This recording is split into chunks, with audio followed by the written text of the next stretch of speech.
নমস্কার, আপনি দেখছেন এবিপি আনন্দ আর আপনার সঙ্গে আমি সুমন। শুরু করছি আমাদের বিশেষ অনুষ্ঠান যুক্তিতক্ক। আমরা নির্ধারিত বিষয়ে আসব, কিন্তু তার আগে দিনের সবথেকে বড় বিষয়টা নিয়ে আলোচনা করব। বামেদের নবান্ন অভিযান এবং রণক্ষেত্র কলকাতার রাজপথ। আবার বিরোধী রাজনীতি রাজপথে নামল। দ্বন্দ্বমূলক বস্তুবাদের ছায়া কিনা আমরা জানি না, তবে খণ্ডমূলক বস্তুবাদ তো বটেই। তার কারণ প্রচুর পাথরখণ্ড, বোমা, ইট, পুলিশের কাঁদানে গ্যাস এবং লাঠিচার্জ, এই সমস্ত মিলিয়ে আবার রণক্ষেত্র আমাদের কলকাতার রাজপথ। শাসক এবং বিরোধীদের চাপানুতর আছে, সেই নিয়েই আমাদের আলোচনা। কিন্তু তার আগে এই মুহূর্তে আমার সঙ্গে যারা আছেন তাদের সঙ্গে আলাপ করিয়ে দেবো। আমার একদিকে রয়েছেন ঋতব্রত বন্দ্যোপাধ্যায়, সিপিএম সাংসদ, আছেন আরএসপি নেতা অশোক ঘোষ, আছেন অধ্যাপক মইদুল ইসলাম। আমার অন্যদিকে আছেন বিমল শঙ্কর নন্দ, অধ্যাপক, প্রাক্তন পুলিশ কর্তা সমীর গঙ্গোপাধ্যায় এবং বিজন সরকার, শিক্ষক। ওদের কাছে যাব, কিন্তু আজকে যে ধুমধুমার কাণ্ডটা ঘটল কলকাতার রাজপথে আপনাদের জন্য।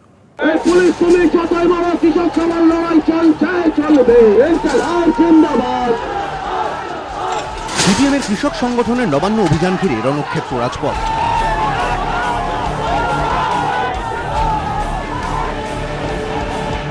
অগ্নিগর্ভ কলকাতা থেকে হাওড়া, রক্ত ঝরল সর্বত্র। কোথাও ব্যারিকেড ভাঙতে গিয়ে পুলিশের বেধড়ক লাঠি খেলেন আন্দোলনকারীরা।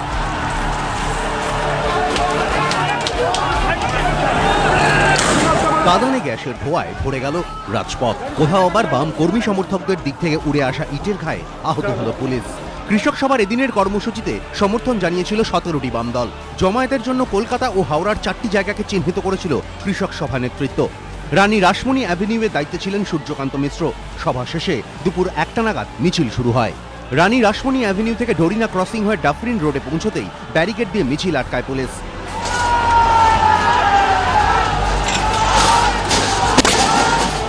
বাধা পেয়ে মারমুখী হয়ে ওঠেন আন্দোলনকারীরা।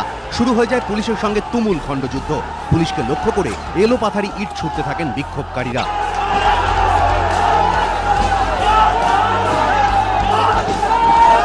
প্রায় আধ ঘন্টা ধরে চলে খণ্ডযুদ্ধ।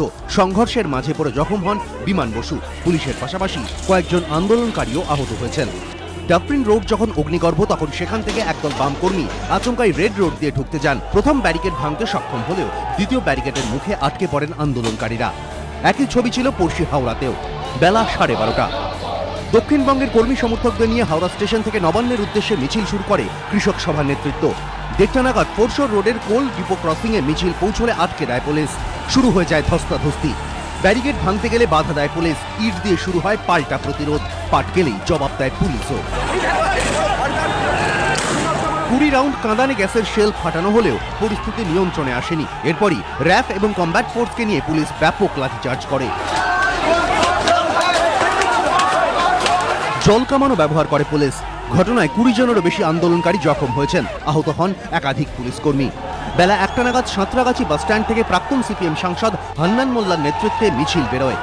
অবরুদ্ধ হয়ে যায় কুনা এক্সপ্রেসওয়ে। 1টার সময় বেলেপোলের হ্যাংসাং ক্রসিংয়ে কৃষক সভার মিছিল আটকে দেয় পুলিশ।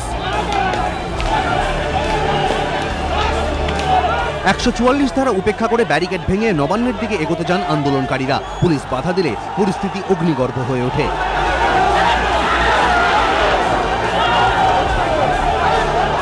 ইট পাথরের মুখে তখনকার মতো পিছু হটে পুলিশ।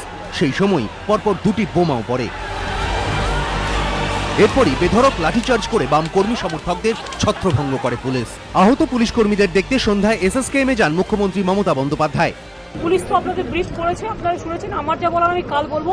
আমি শুধু চাই যে আমার যারা আহত হয়েছেন, সাধারণ মানুষ থেকে শুরু করে প্রত্যেকে যেভাবে আজকে সারাদিন তাণ্ডবের শিকার হয়েছে, তারা সুস্থ থাকুক। বাদবাকিটা আমি সব খবরাখবর নেব, নিয়ে বাদবাকিটা আমি কালকে বলবো। আহত পুলিশ কর্মীদের দেখতে হাসপাতালে যান পুলিশ কমিশনারও। সঞ্চয়ন মিত্র, সুনীত হালদার ও হিন্দোল দে, এবিপি আনন্দ। ঋতব্রত, আমি তোমার কাছে যাব। আমি দেখতে পাচ্ছি তুমি আহত হয়েছ।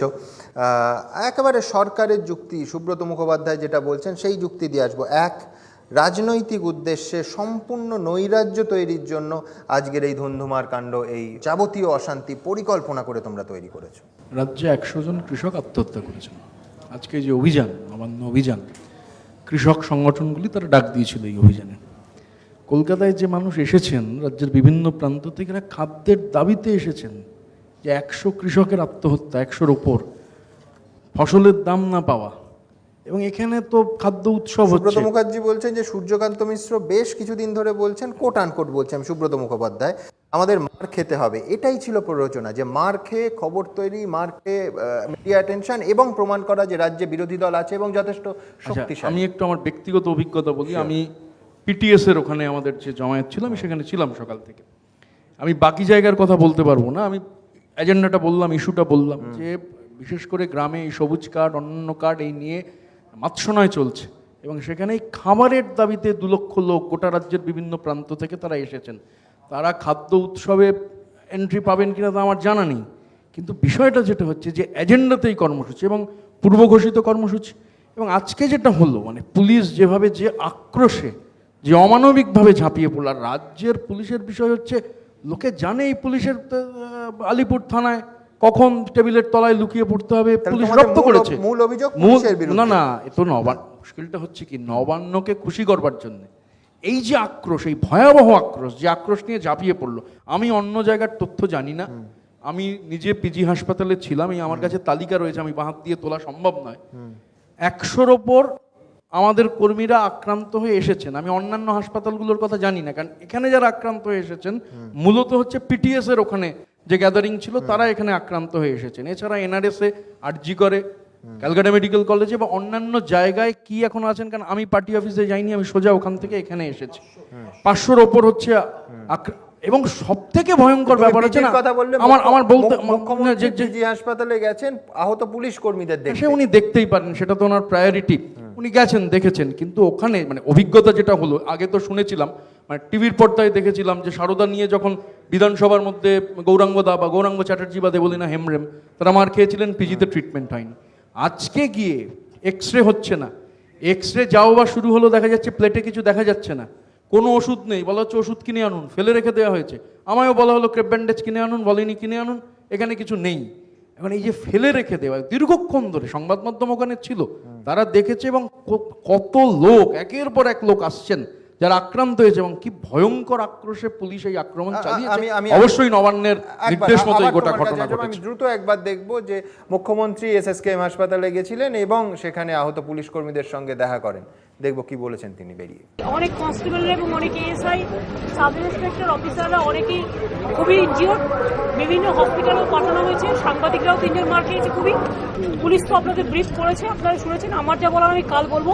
আমি শুধু চাই যে আমার যারা আহত হয়েছেন, সাধারণ মানুষ থেকে শুরু করে প্রত্যেকে, যেভাবে আজকে সারাদিন তাণ্ডবের শিকার হয়েছে, তারা সুস্থ থাকুক। বাদবাকিটা আমি সব খবরাখবর নেব, নিয়ে বাদবাকিটা আমি কালকে বলবো।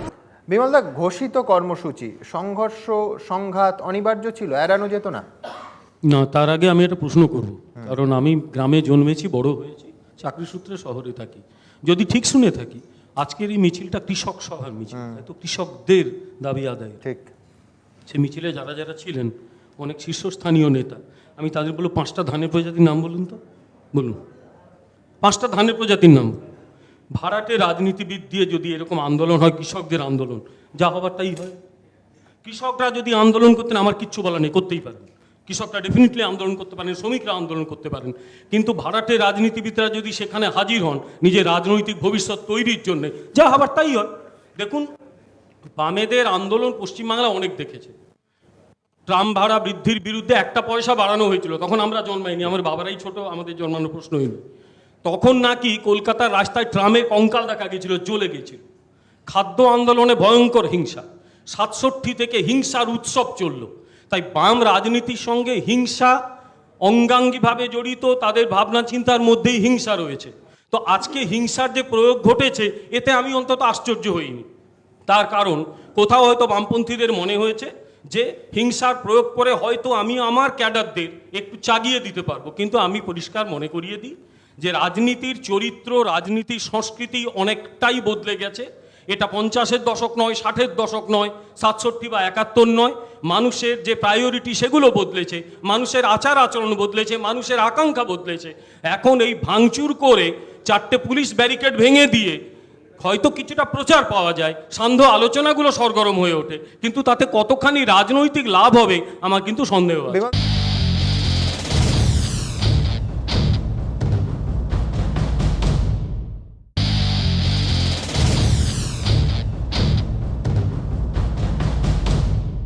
বিমলদা, আপনি বলছেন যে মমতা বন্দ্যোপাধ্যায় বিরোধী নেত্রী হিসেবে যে রাস্তাটা, সেই রাস্তাটাও এখন আর কোনো কাজে দেবে না বামেদের। ওই রাস্তা আমি দেখেছি তো আচ্ছা, কংগ্রেস আমলে, জাস্ট হ্যাঁ, আমি বলছি মহাকরণ অভিযানের বদলে নবান্ন অভিযান, এবং সমস্ত যে পার্টি ক্যাডাররা, পার্টি সংগঠন সেই দিকে চালিত করা। মমতা বন্দ্যোপাধ্যায় তো এই ধরনের রাজনীতি করে। ওই সময়ে মহাকরণ অভিযান নিয়ে মনে আছে আমার, কারণ তখন আমি কলকাতাতেই চাকরি করি, কলকাতাতেই থাকি, মনে আছে সেই সময়ে জ্যোতি বসু তৎকালীন মুখ্যমন্ত্রীর, আপনি খবর কাগজে আনন্দবাজারের স্টেটমেন্টগুলো দেখবেন, ওরা রাইটার্স দখল করতে এসেছিল, পুলিশ কি ওদের রসগোল্লা খাওয়াবে? অথচ পরবর্তীকালে প্রমাণিত হয়েছে ওরা এতটা উত্তেজিত হয়নি, অথচ পুলিশ অন্যায়ভাবে গুলি চালিয়েছিল। আজ পর্যন্ত তৎকালীন সরকারের যুক্ত ব্যক্তিরা কেউ ক্ষমা চাননি। আমি আজকে খুশি, পুলিশ অন্তত অন্যায়ভাবে গুলি চালায়নি, মানুষ মারা যায়নি। মানুষ মারা গেলে অত্যন্ত দুঃখজনক ঘটনা ঘটতো। পুলিশ ধৈর্যের পরিচয় দিয়েছে এবং রাজনীতিতে আর একটু খারাপ হতে দেয়নি।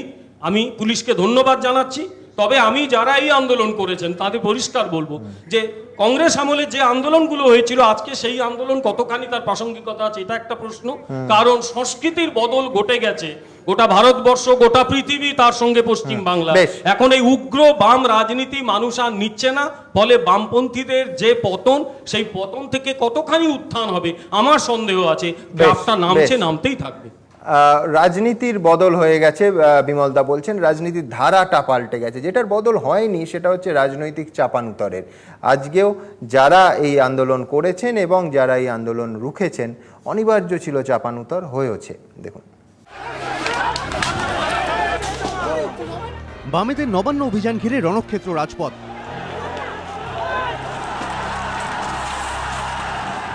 কর্মীদের সঙ্গে রাস্তায় নেমে রক্ত ঝরল শীর্ষ নেতৃত্বের, মাথায় ইটের ঘা খেলেন বিমান বসু।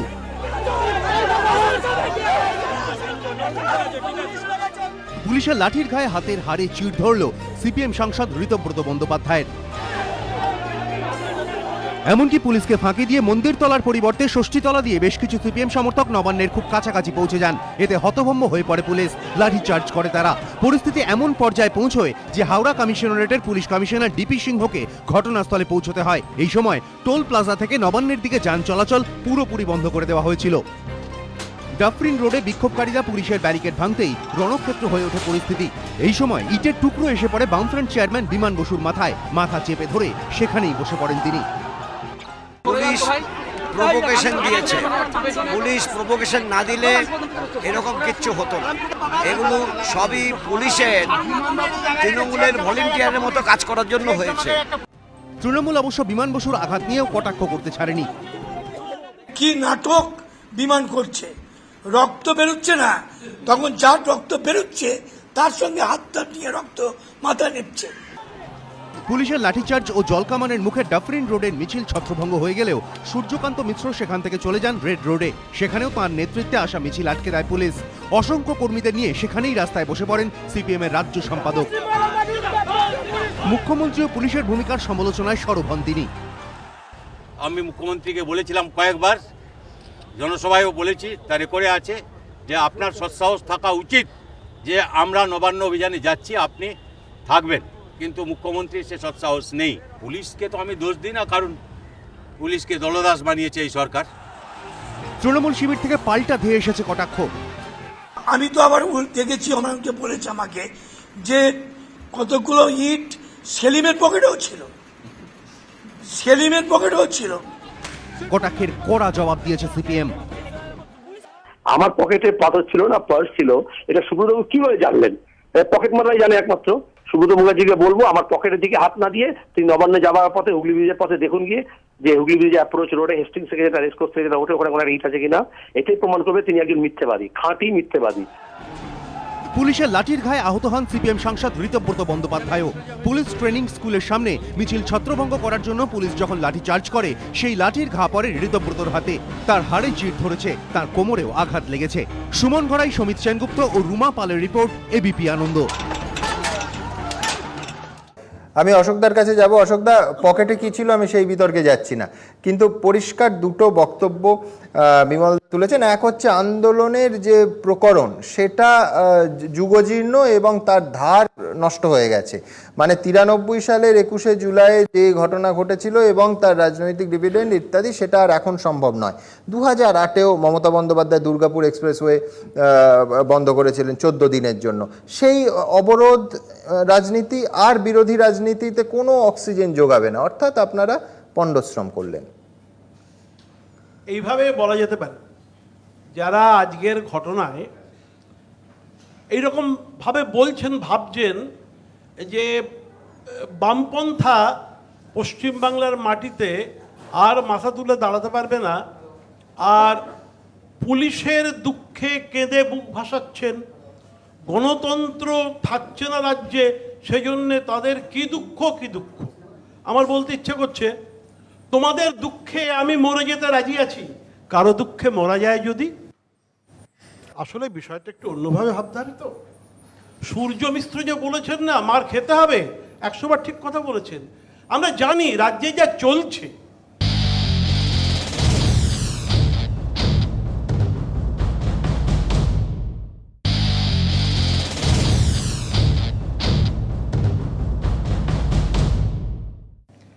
ঋতব্রত বলেছে 100 কৃষকের আত্মহত্যা, আসলে আত্মহত্যাটা আরো বেশি আলু চাষির আত্মহত্যা।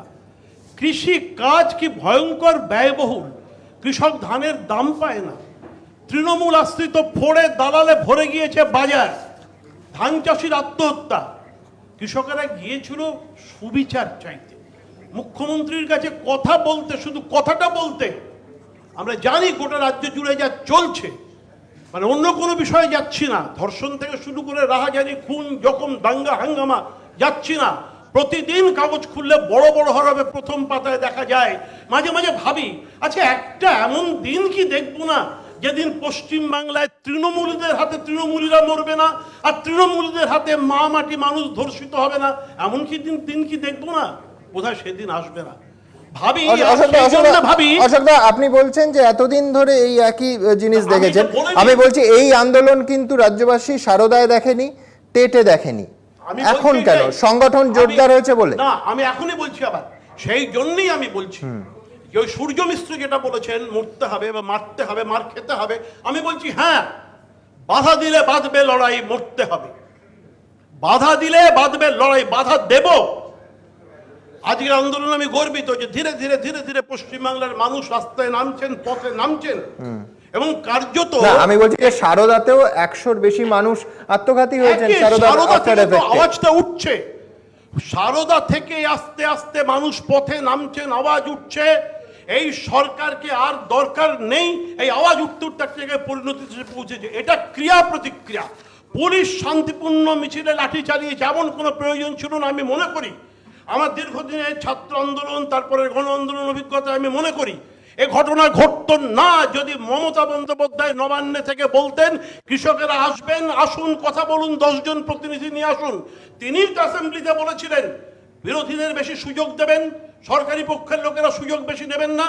আজকে যদি তিনি বলতেন যে কৃষক সংগঠনের 10 জন প্রতিনিধি আসুন, আমি আপনাদের সঙ্গে কথা বলবো, একটা ঘটনাও ঘটতো না, একটা দাঙ্গা হাঙ্গামা হতো না। ফাইন, আমি অশোকদার কাছে আসবো, কিন্তু আগে তা সত্ত্বেও শুনুন একটা কথা, তা সত্ত্বেও আমরা বলছি এটা ছিল ক্রিয়ার প্রতিক্রিয়া।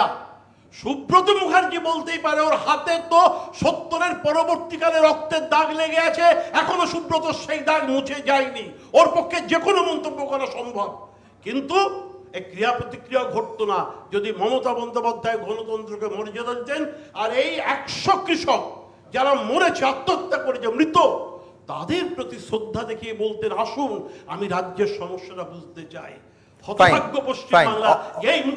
অশোকদা সুযোগের কথা বলছেন, সুযোগ এর আগে বিরোধী রাজনীতির যারা গবেষণা করেন, বিরোধী হিসেবে সুযোগ সারদাতে ছিল, সুযোগ টেটে ছিল। এইবার বিরোধী রাজনীতিক হিসেবে বামেরা সাম্প্রতিক এই কৃষক মৃত্যুটাকে, সেই সুযোগটাকে কাজে লাগিয়ে রাস্তায় নামলেন, আন্দোলন করলেন, বিরোধী আন্দোলনকে আবার রাজপথমুখী করলেন। দেখুন। 34 বছরের শাসনকালের শেষের কয়েকটা বছর বাদ দিলে দোর্দণ্ড প্রতাপ শাসক, সংগঠনের দৃঢ়তা ঘিরে নানা মিথ, কিন্তু ক্ষমতা যেতেই বিপর্যয়ের অভিঘাতে তাসের ঘরের মতো ভেঙে পড়ল সংগঠন। রাজনৈতিক পর্যবেক্ষকদের একাংশের বক্তব্য, ক্ষমতা হারানোর 4 বছর পরেও সিপিএম এর চেহারা দেখে বারবার মনে হয়েছে তারা হারের ধাক্কা এখনো কাটিয়ে উঠতে পারেনি। কিন্তু সেই বামেরাই বৃহস্পতিবার এক অন্য চেহারায় একের পর এক ব্যারিকেড ভাঙল।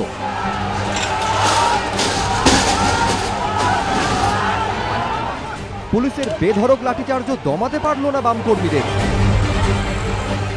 বেধড়ক লাঠিচার্জের পাল্টা এলো পাথারি ইট। অনেকে বলছেন 4 বছরে এই প্রথমবার রাজপথে বাম নেতাকর্মীদের লড়াকু চেহারায় দেখা গেল।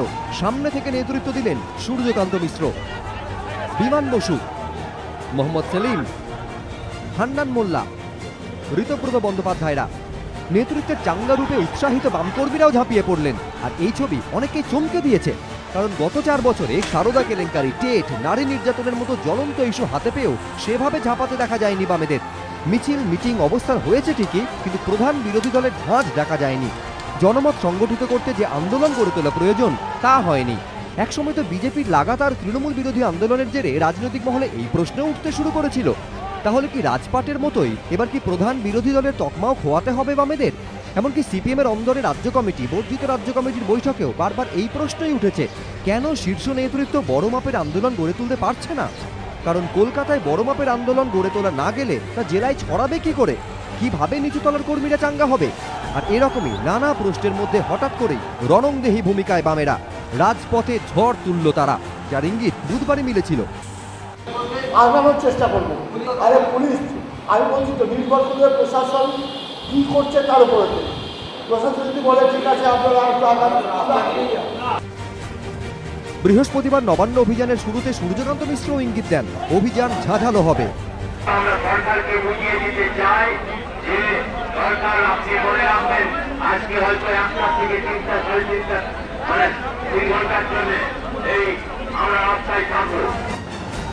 রাজনৈতিক মহলে প্রশ্ন, তাহলে কি বিধানসভা নির্বাচন দোরগোড়ায় বুঝে গা ঝাড়া দিয়ে উঠতে চাইছে বামেরা? সংগঠনের ভঙ্গুর অবস্থার দরুন বড় মাপের যে ঝাঁঝালো আন্দোলন এতদিন গড়ে তুলতে পারেনি বামেরা, এখন কি সেই সংগঠনকে কিছুটা হলেও পুরনো চেহারায় ফিরিয়ে নিয়ে যেতে পেরেছে তারা? যাবতীয় দ্বন্দ্ব, মতপার্থক্য ভুলে কি ঐক্যবদ্ধ চেহারায় আগামী দিনে তৃণমূলকে টক্কর দিতে পারবে বামেরা? উত্তরটা আগামী দিনেই মিলবে। বিতনু চট্টোপাধ্যায়, এবিপি আনন্দ, কলকাতা। সমিতদা, কোনো সন্দেহ নেই যে শাসকের আসনে জ্যোতি বসু থাকুন, বুদ্ধদেব ভট্টাচার্য থাকুন কিংবা মমতা বন্দ্যোপাধ্যায় থাকুন, বিরোধীদের এবং বিরোধী আন্দোলনের প্রতিবাদের গতিমুখে সবসময় পুলিশ থাকে। এবং সেই একই অভিযোগ কিন্তু দশকের পর দশক ধরে আসছে যে পুলিশ বিনা প্ররোচনায় অথবা রাজনৈতিক উদ্দেশ্যে বিরোধীদের আন্দোলন ভাঙার চেষ্টা করেছে, আগ্রাসী হয়েছে, লাঠি চালিয়েছে, কাঁদানে গ্যাস চালিয়েছে। আজকেও হুবহু একই অভিযোগ। আজকের পুলিশের ভূমিকা নিয়ে আপনি কি বলবেন? অনিবার্য ছিল নাকি বাড়াবাড়িও ছিল? দেখো, প্রথম কথা হচ্ছে যে আজকের এই যে ঘটনাটা ঘটেছে, সর্বপ্রথমে বোধহয় আমাদের একজন নাগরিক হিসেবে কথাটা স্বীকার করে নেওয়া উচিত যে খুবই দুর্ভাগ্যজনক। এবং তুমি পুলিশ, যেহেতু আমরা পুলিশে ছিলাম, তুমি আমাদেরকে সেই লাইনেই প্রশ্ন করেছো, এটাই খুব স্বাভাবিক। তবুও আমরা তো একজন নাগরিক, পুলিশ তো কোনো না কোনো ফ্যামিলির থেকেই আসে। তো আজকের যে আন্দোলনটা ছিল সেটা কৃষকদের ওপর বেস করে, এটা আমরা সূত্র মারফত জেনেছি। একটু আগে বিমলদাও সেই কথাটা আমাদেরকে বললেন আলোচনায়। তো আমরা আজকে এবিপি আনন্দ যে ফটোগুলো কন্টিনিউয়াসলি দেখিয়েছে, তাতে ইট যারা মারছে, লাঠি দিয়ে যারা আঘাত করছে, সেই ফোরফ্রন্টে যারা ছিল, আমরা অতীতে দেখেছি যে মানে খুব ছোটোবেলা থেকে, পরে আমরা যখন অনেক ম্যাচিওর হয়েছি তখনও দেখেছি যে আগে নেতৃত্বের লোকরা থাকতেন, অর্থাৎ সেনাপতি আগে মার খাবে, তারপরে প্রজারা মার খাবে। কিন্তু বর্তমানে আমরা দেখছি যে সেখানে সাধারণ যারা আছে তাদেরকে এগিয়ে নেওয়া যাওয়া হচ্ছে। আজকে কিন্তু আমি বলবো যে শাসক দল যদি ধরেই নেই আমরা, হয়তো কোনো কোনো ক্ষেত্রে সেটা সত্যিও যে পুলিশ দলদাসের কাজ করছে কিছু কিছু ক্ষেত্রে, সেই আর্গুমেন্টটাকে যদি আমরা মেনেও নেই, তাহলেও আমি বলবো যে আজকের যারা নেতৃবর্গ এই কাজটাকে এগিয়ে নিয়ে গেছিলেন, আন্দোলনটাকে, তারা কিন্তু ট্রাপে পড়ে গেলেন। তার কারণ ফটো দেখে একথা বোধহয় নিঃসন্দেহে প্রমাণ করা যায় যে আজকে পুলিশ প্রথমে অনেক সহনশীল ছিল, তাদেরকে বিভিন্নভাবে আক্রান্ত হতে হয়েছে, ফটো দেখে দেখা যাচ্ছে তাদের মধ্যে অনেক আঘাতপ্রাপ্ত হয়েছে, আবার আন্দোলনকারীদের মধ্যে অনেক আঘাতপ্রাপ্ত হয়েছেন। সমিতা, এর থেকে কম রক্ত ঝরিয়ে সামলানো যেত, আরো বেশি জলকামান ব্যবহার করে, আরো বেশি বোধহয় নয়। দেখো সুমন, একটা কথা বোধহয় স্বভাবতই আমার আজকে মনে হচ্ছে যে 1993 সালের 21শে জুলাইটাকে কিন্তু তোমাকে ফ্ল্যাশব্যাকে আনতে হবে। তুমি যদি না আনো তাহলে বোধহয় আজকের এই আলোচনাটা অসম্পূর্ণ থেকে যায়। সুতরাং পুলিশকে সবসময় শাসক দল ফোরফ্রন্টে থেকে, মানে একটা কলোকাল ল্যাঙ্গুয়েজ আছে, আমরা অনেক সময় বলি যে আমি এগুলো নিবংশের বেটা, পেছলো নিবংশের বেটা। তো পুলিশের অবস্থাটা এখন অনেকটা সেই রকম। ঠিকই সমিতা, কিন্তু আমি যেটা বলছি সেটা হচ্ছে 93 থেকে 2015 প্রযুক্তিগতভাবে আন্দোলন রক্ত না ঝরিয়ে দমানোর ক্ষেত্রে অনেকগুলো প্রকরণ এসে গেছে, তো জলকামান এসছে, রাবার বুলেটস এসছে, এইগুলো ব্যবহার করে কি আরেকটু রক্তপাত এড়ানো যেত? আমি এই ব্যাপারে তোমার সঙ্গে 100% একমত। আমি ছবি থেকে আমার যেটা মনে হয়েছে, যেমন ধরো জলকামান ইউজ করার ব্যাপারে আমি বলবো আজ আরক্ষা বিভাগ টোটালি ফেল করেছে। তার কারণ জলকামানটা যখন কেনা হয় সেই সময় তোমার স্মরণে আছে কিনা জানি না, তুষারবাবু তখন কমিশনার অফ পুলিশ ছিলেন, যখন এটা হয় তখন আমরা ওনার সঙ্গে মাননীয় গৌতম বাবু ছিলেন, আমরা ছিলাম। এই জলকামানটার কিন্তু আজকে যেটা করা উচিত সেটা হচ্ছে, একটা মিছিল যখন এগিয়ে আসে তার কতগুলো নিয়ম আছে। যেমন ধরো বুলেট কাউকে গুলি করতে গেলে লোয়ার পার্টে করতে হয়, লাঠি চার্জ করতে গেলে লোয়ার পার্টে করতে হয়, সেটা অনেক সময় পুলিশ ভুল করে। আজকেরটা তুমি দেখো, কোথাও একটা আগুন লাগলে যেরকম ভাবে জল দেওয়া হয় সেইভাবে দেওয়া হয়েছে। এই ফোর্সটাকে ইউটিলাইজ করা হয় এই কারণে যে যারা এগিয়ে আসছে তারা ওই ফোর্স, জলের যে ফোর্সটা হবে, যে মোমেন্টাম হবে, সেটা থেকে তারা আগে এগোতে পারবে না। কিন্তু আজকে সেটা সঠিকভাবে করতে পারেনি। যে ব্যারিকেডগুলো করা উচিত ছিল একাধিক, সেই জায়গায় যদি সঠিক ব্যারিকেড করা যেত, আমি সমালোচনা করছি না, আমার নিজের মতটা আমি বলছি, তাহলে হয়তো এই ব্যাপারটা আরো, বা তুমি যেটা বললে রাবার বুলেট বা অন্যান্য আধুনিক যে সমস্ত, আসলে কি জানো, একটা কথা বললে হয়তো বর্তমানে যারা আছেন আমাদের শীর্ষ কর্তারা তারা রেগে যাবেন, সেটা হচ্ছে এই যে ট্রেনিংয়ের খুব অভাব হয়ে গেছে।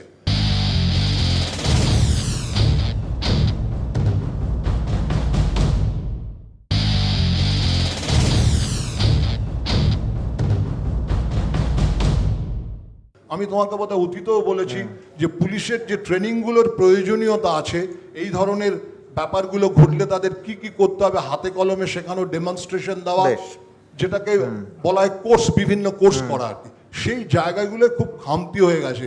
তখন আমরা বহুদিন ধরে, এটা বাম আমল থেকেই আমরা দেখছি যে পুলিশের শীর্ষ নেতৃত্ব যারা থাকেন তারা সবসময় শাসক গোষ্ঠীকে নিজের স্বার্থসিদ্ধির জন্য, নিজের ভালোর জন্য তারা তাদের কাজগুলো করে যায়। কিন্তু ফোর্সকে কিভাবে ইউটিলাইজ করা হবে, মানুষকে কতটা কম আঘাত দেওয়া যাবে, কত সহজ সরলভাবে, তোমার নিশ্চয়ই মনে আছে ইডেনে অনেকটা বড় একটা বিরাট গন্ডগোল হয়েছিল। আমরা কিন্তু সেই গন্ডগোলটাকে একজন সাধারণ মানুষ হিসেবে মানুষের সঙ্গে মিশে গিয়ে চেক করেছিলাম, নচেত অনেক বড় আগুন জ্বলে যেতে পারতো।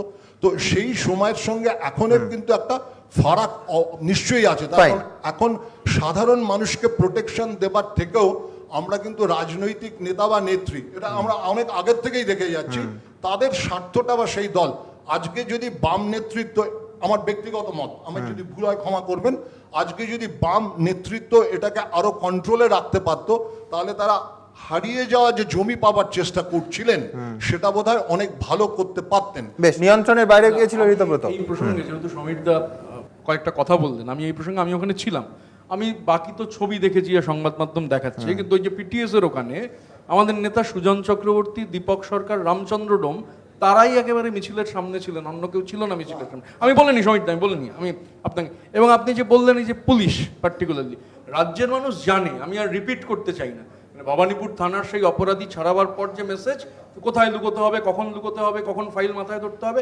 এভরিবডি নোজ পুলিশের মধ্যে। এবার হলো এই যে আপনি বললেন না, আমার কাছে এই তালিকাটা আছে, আমি তুলে দেখাতে পারছি না, আমি আপনাকে দেখিয়ে দেবো যে 100 জন ওখানে ভর্তি হয়েছে, এই 100 জনের মধ্যে মোর দ্যান 60% মাথায় এবং পিঠে হচ্ছে আঘাত, ওই লোয়ার পোর্শনে আঘাতের কোনো ব্যাপার নেই। আমি বলিনি, শেষ করিনি। এমনি আমরা পিজিতে যাওয়ার কারণ ছিল রাজ্যের সব থেকে বড় হাসপাতাল, আর কুকুরের ডায়ালিসিস, মদন মিত্রর চিকিৎসা হচ্ছে ভালোভাবে, স্বাভাবিকভাবে এই আক্রান্ত মানুষের চিকিৎসা হবে। আর ওখানে থেকে যেটা দেখলাম, 2টোর সময় হচ্ছে ঘটনা, 1:30-2, পুলিশ এসেছে 5টার সময় উইথ ইনজুরি। এই 3 ঘন্টা পুলিশ কোথায় ছিল? পুলিশ আমার জানা নেই, পুলিশ ওখানে সংবাদ মাধ্যমের ক্যামেরা ছিল, এই 3 ঘন্টা ধরে পুলিশ কোথায় ছিল সেটা আমার জানা নেই। আর বিমলবাবু একটা কথা বলেছেন তো ঠিকই, ভাড়াটে রাজনীতিবিদরা নাকি ওখানে গেছিলেন। আমরা তো রাজনীতি করি, মানে ফ্রিল্যান্সার নই তো, মানে স্বাভাবিক রাজনীতি করি, অন্য কিছু করি না। আর আমরা তো সিদ্ধান্ত গ্রহণ করেছিলাম যে আমরা এটাকে সমর্থন জানাবো, ঠিক আছে, ঋতব্রত। এই সমর্থন জানাবো, এটা ঠিক করেছিলাম, ঘোষণা করেছিলাম। আপনি আমরা তো বলতে দিন, ফ্রিল্যান্সার নই, আমরা তো রাজনীতি করি, অন্য কিছু করি না তো। কথাটা বলতে দিন, উত্তরটা পরিমাণে সমীর রাজনীতিটাই করি, Fine, fine. আমরা কোনো কঞ্চি নই। না, অমুক আমি- কঞ্চি, Please, তমুক please, কঞ্চি। please. ফ্রিল্যান্সার নই, আমরা ফ্রিল্যান্সার নই। একটা কথা ফ্রিল্যান্সে হচ্ছে- গান গাই না, ফ্রিল্যান্সে গান ঋতব্রত, গাই আপনি না। বলতে দিন। সেটা হচ্ছে এই যে আপনারা যারা আহত হয়েছেন সেটা খুব দুঃখজনক, সেটা হচ্ছে একটা দিক। কিন্তু কথা হচ্ছে পুলিশকে যেভাবে আজ আক্রমণ করা হয়েছে ইট নিয়ে, সেটাও কিন্তু সমর্থনযোগ্য নয়। আপনি যে রাজনীতিই করুন, তৃণমূল, যে আমরা বিভিন্ন চ্যানেলের যখন আমাদের আলোচনা হয়, শাসক গোষ্ঠী যখন কোনো ভুল করে আমরা তার কথাও বলি, না। সেখানে প্রশ্নটা সেখানে নয়। প্রশ্নটা হচ্ছে একটা আন্দোলনে পুলিশকে টার্গেট করে কেন মারা হবে?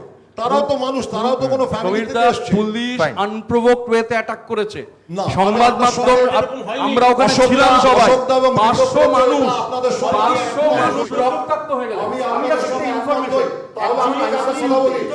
না হার্ট অ্যাটাক যার হয়েছে, আমি বলছি- আমি জানি না মানে কি হবে। সেই কমরেড রয়েছেন আমাদের আইসিসিউর 7 নম্বর বেডে, এই মারের চোটে হার্ট অ্যাটাক হয়েছে।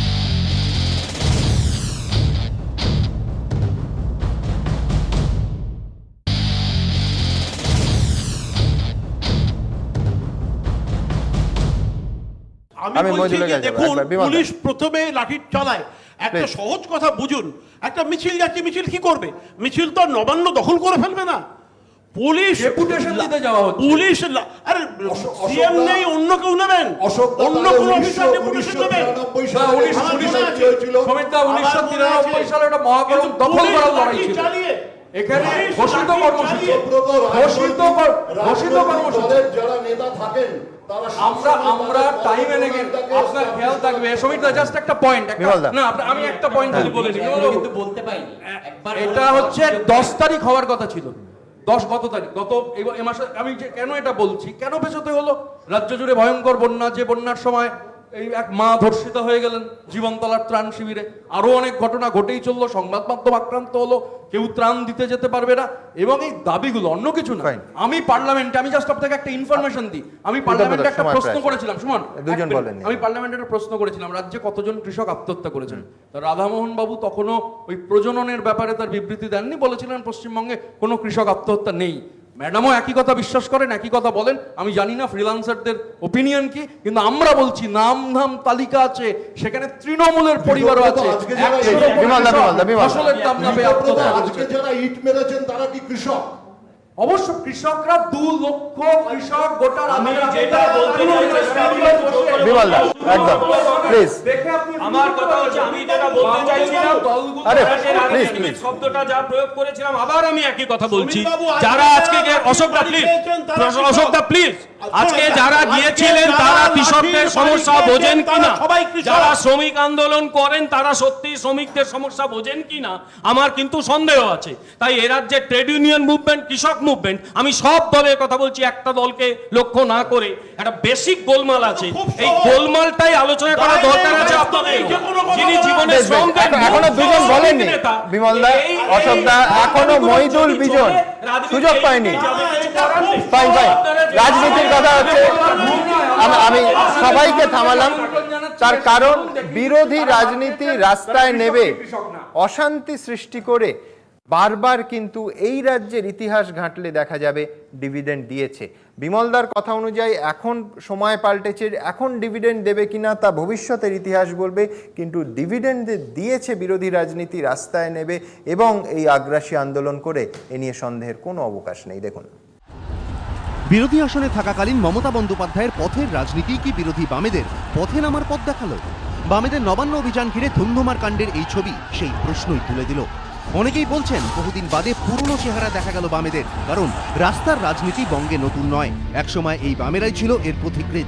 খাদ্য আন্দোলন হোক কিংবা ভাড়া বৃদ্ধির প্রতিবাদে ট্রাম পোড়ানো, পথের এই রাজনীতি বামেদের বিরোধী থেকে ক্ষমতায় বসাতে বহুলাংশে সাহায্য করেছিল বলে মত রাজনৈতিক পর্যবেক্ষকদের একাংশের। তাদের মতে রাজনীতিকে রাস্তায় নামানোর ফলে রাজ্যের যে কতটা ক্ষতি হয়েছে তা নিয়ে যেমন দীর্ঘদিন ধরে চর্চা চলছে, তেমনি এটাও সত্যি যুগে যুগে এই রাস্তার রাজনীতি এ রাজ্যের রাজনৈতিক দলগুলিকে ডিভিডেন্ড জুগিয়েছে।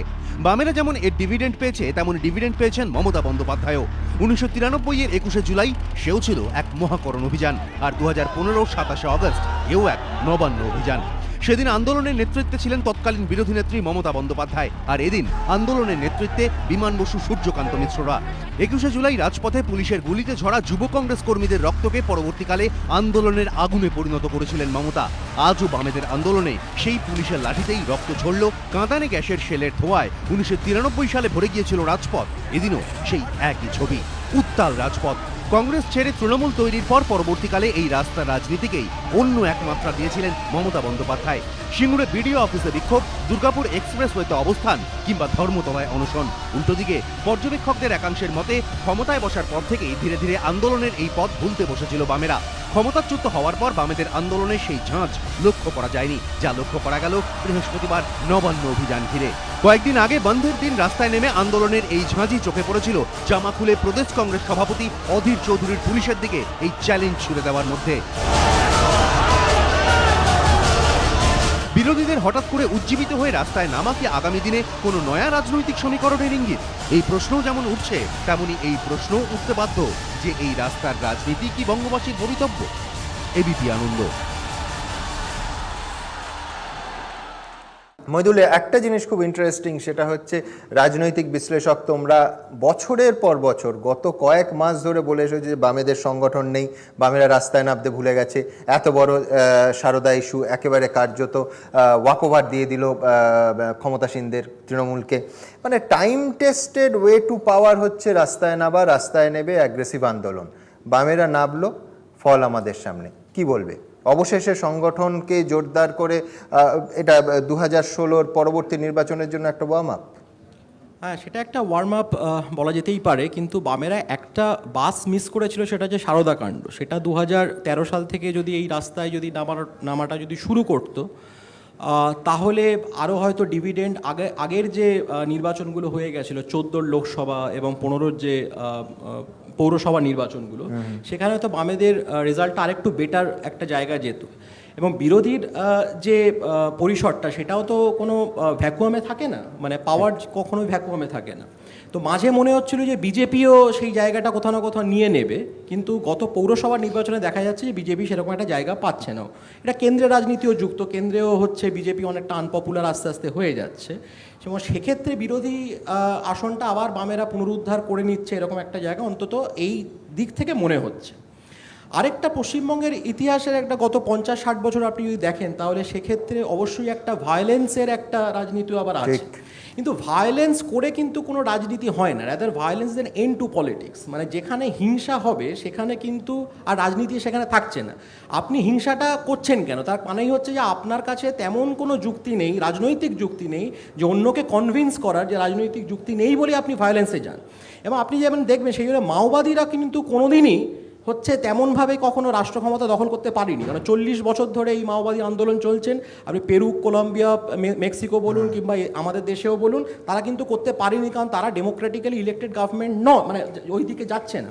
এবং সেক্ষেত্রে আপনি দেখুন তৃণমূলের ক্ষেত্রেও যখন 2011 সালে তারা যখন যখন ক্ষমতা দখল এসছিল, তারা কিন্তু মাওবাদীদের সঙ্গে কিছুটা কিন্তু ওঠানামা করেছে, মানে এটাও একটা ব্যাপার, সেটা আমি আলাদা ইস্যু একটা জায়গায়। কিন্তু ধরুন অনুব্রত মণ্ডল, এই যে পুলিশের কথাটা আসছে, সে এখনো বাইরে ঘুরছে কেন? এটাও তো একটা প্রশ্ন চিহ্ন। যে বলছে যে পুলিশকে বোম মারো, একদম মাওবাদী কায়দায় বলছে যে পুলিশকে বোম মারো, তাহলে সে তার বিরুদ্ধে কোনো রকমের স্টেপ কেন নেওয়া হচ্ছে না? সেগুলো তো মানে সেই প্রশ্নগুলো তো সামনে আসবে। উল্টো দিকে যদি আপনি দাবির দিক থেকে দেখেন, এই ঘোষণার, এই যে আজকের যে আন্দোলন ছিল, আমি ঠিক আন্দোলন বলবো না, এটা মোবিলাইজেশন আর মুভমেন্টের মধ্যে একটা পার্থক্য আছে। অনেকগুলো মোবিলাইজেশন হওয়ার পরে একটা জায়গায় গিয়ে নোডাল পয়েন্টে গিয়ে একটা আন্দোলন দানা বাঁধে, কিন্তু নান দিলে সেটা একটা মোবিলাইজেশন। কিন্তু এটা 2 মাস আগে থেকে কর্মসূচি ছিল, তাহলে সেক্ষেত্রে মুখ্যমন্ত্রীর অবশ্যই নবান্নে যাওয়ার থাকা উচিত ছিল এবং বলা উচিত ছিল যে ঠিক আছে, কি তোমাদের সমস্যা দেখি, কথা বলি, একটা সেরকম একটা জায়গায়। এবার এক্ষেত্রে আমি যা আপনাদের একটা ইয়েতে দেখলাম যে বিরোধী যে নেতা তিনি কিন্তু ক্ষমা চেয়েছেন, তিনি বলছেন যে না ওই যা কিছু হয়েছে একটু ভায়োলেন্স সেটা কিন্তু ঠিক হয়নি আর কি। অর্থাৎ একটা কালচার অফ ইন্ট্রোস্পেকশনটা তো দরকার, যে সব কিছুই আমি কোনো ভুল করিনি এই ধরনের যদি অ্যাটিটিউড একটা হয়, যেটা অনেক ক্ষেত্রেই শাসকে যারা শাসন ক্ষমতায় যারা বসে থাকেন তারা অনেকেই করেন, সেই অ্যাটিটিউডটা মোটেই ভালো নয়। মূল জায়গাটা হচ্ছে ক্ষমা চেয়েছেন, কিন্তু আমি বলছি কস্টটা দেখো, সেই বাম কর্মী সমর্থকদের দিতে হলো, নেতাদের দিতে হয়নি আমি বলছি না, কিন্তু সমর্থকদের দিতে হলো, তারা আহত হলেন, পুলিশ কর্মীরা, পুলিশ অফিসাররা আহত হলেন। এই ঘটনাগুলো আমি দ্রুত কয়েকটা কেস স্টাডি আপনাদের সামনে রাখবো। এই গোটা দিনের ঘটনায় যারা আহত হয়েছেন, যারা রক্তাক্ত হয়েছেন, যাদের হয়তো হাসপাতালে এই মুহূর্তে আমরা যখন এই অনুষ্ঠান করছি চিকিৎসাও চলছে। দেখুন, কলকাতা যেন কুরুক্ষেত্র, কোথাও বিক্ষোভকারীদের ইট বৃষ্টির মুখে অসহায় পুলিশ, কোথাও পুলিশের সঙ্গে ধস্তাধস্তিতে রক্তাক্ত বিক্ষোভকারীরা। বৃহস্পতিবার পুলিশের লাঠি, জল কামান, কাঁদানে গ্যাসে জখম হয়েছেন শতাধিক বাম কর্মী সমর্থক। মিছিল শেষে তাঁদের নিয়ে যাওয়া হয় SSKM-এ। ইনি বলবন্ত সিংহ। রেড রোডে পুলিশের লাঠির ঘা পড়েছে তাঁর পিঠে। বলবন্তের দাবি, বাম কর্মীরা ব্যারিকেড ভাঙার আগেই পুলিশ নির্বিচারে লাঠিচার্জ শুরু করে। মেরেছে ওরা, অনেক লোকই ছিল, অনেক পুলিশ ছিল, লাঠি সবাইকেই মেরেছে। নবান্ন অভিযানে অংশ নিতে দমদম থেকে এসেছিলেন রানা রায়। লাঠির পাশাপাশি পুলিশের ছোড়া ইটও পড়েছে তার গায়ে। উইদাউট কোনো ইয়েতে প্ররোচনায় আমাদের পিঠ তখন পিছনে, সামনে লিডাররা আছে, কথা হচ্ছে লিডারদের সাথে, তখন হচ্ছে বিনা প্ররোচনায় পুলিশ লাঠিচার্জ করে, মহিলাদের মারে উইদাউট এনি মহিলা পুলিশ। যখন মারে পিছে, তখন আমাকে একজন পুরুষ পুলিশ একটা হাত ধরেছিল, ফার্স্ট আমার পিছে একটা মারে। মিছিল কিন্তু শান্তিপূর্ণই ছিল, পুলিশের এটা করা কোনো দরকার ছিল না। তবে বিক্ষোভকারীরা যতই পুলিশের দিকে আঙুল তুলুন, পুলিশও কিন্তু এদিন পার পায়নি। কোথাও ইট বৃষ্টি, কোথাও লাঠি নিয়ে বিক্ষোভকারীদেরও দেখা গিয়েছে পুলিশের ওপর চড়া হতে। যেমন এই পুলিশ কর্মী। ডাফরিন রোডে বিক্ষোভকারীদের দিক থেকে যখন ঝোড়ো হাওয়ার মতো ইট উড়ে আসছে, তখন তার মধ্যে পড়ে যান ঢালহীন এই পুলিশ কর্মী। অবস্থা তখন এতটাই অসহায় যে উঠে দাঁড়ানোরও ক্ষমতা নেই।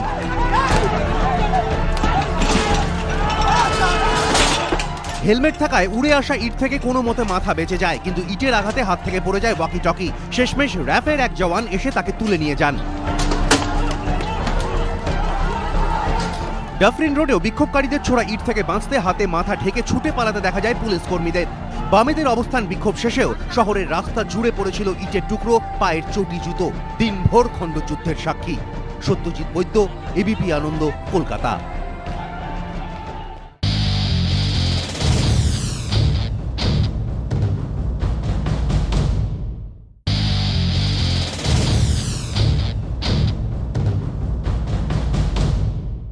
বিজন, বিরোধী রাজনীতি চাঙ্গা হবে এই আন্দোলনের ফলে?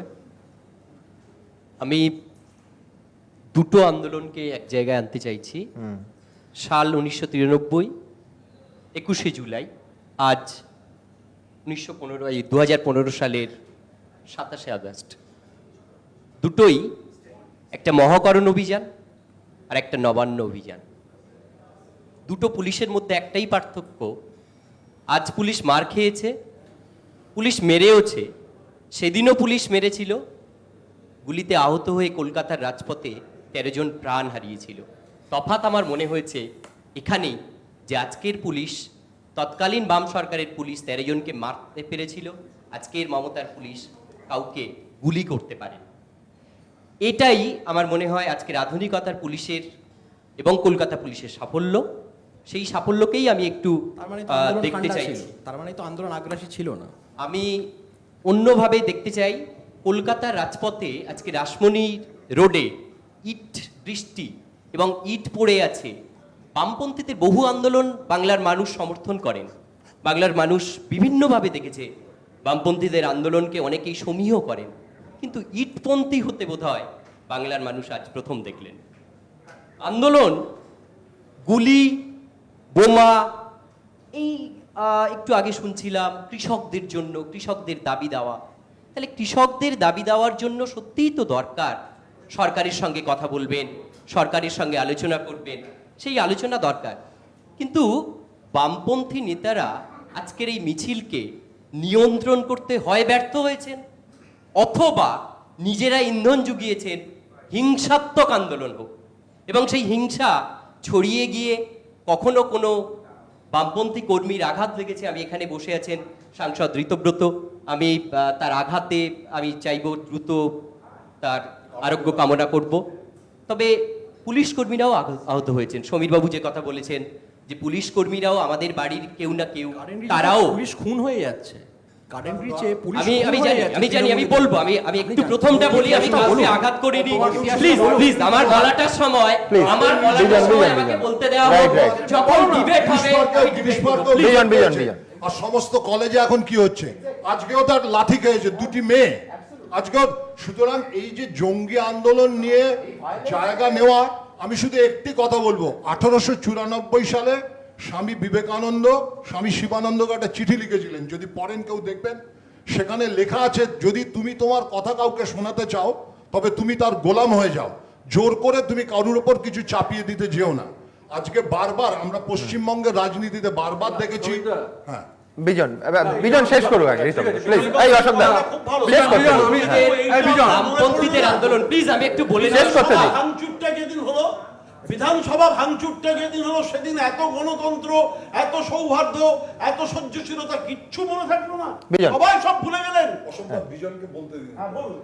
বামপন্থীদের আন্দোলন, আজকের যে অভিযান ছিল নবান্ন অভিযান, নিশ্চিত করে প্রত্যেক রাজনৈতিক দল তাদের কর্মীদেরকে নিয়ে আন্দোলনে নামবেন, রাস্তায় নামবেন, এটাই কাম্য। বিরোধী দল সরকারের সমালোচনা করবে, এটাই কাম্য। এবং সরকার সঠিকভাবে যাবে যদি সঠিকভাবে গণতন্ত্রের সমালোচনা হয়। আমি মনে করি বামপন্থীদের পায়ের তলার যে মাটি সরে যাচ্ছিল, আজকের কর্মীদের একত্রিত করার জায়গা এটা ছিল এবং প্রস্তুত মঞ্চ বলে আমি মনে করি। এবং বিধানসভার আগে নিজেদের কর্মীদেরকে একত্রিত করে নিজেদের মধ্যে যে দ্বন্দ্ব আছে সেই দ্বন্দ্বকে মিটিয়ে একসাথে রাস্তায় নামার যে চেষ্টা, সেই চেষ্টা কিছুটা হলেও সার্থক হয়েছে। তার কারণ বিধানসভার আগে নিজেদের দ্বন্দ্ব দেখা যাচ্ছে, তৃণমূলের মধ্যে দ্বন্দ্ব, তার কারণটা হচ্ছে আটকে দিল কেন? বাংলার মানুষকে ধরে রাখা, বামপন্থীদের দলে ধরে রাখা, এটা একটা বড় চ্যালেঞ্জ এই মুহূর্তে। বামেদের মধ্যে কোনো দ্বন্দ্ব নেই। আমি উত্তর নিয়েই আসবো অশোক দা। তার আগে দর্শকদের দেখাবো যে জয়েন্ট সিপি হেডকোয়ার্টার এবং জয়েন্ট সিপি ট্রাফিক তারা আজকে একটা যুগ্ম সম্মেলন করেন।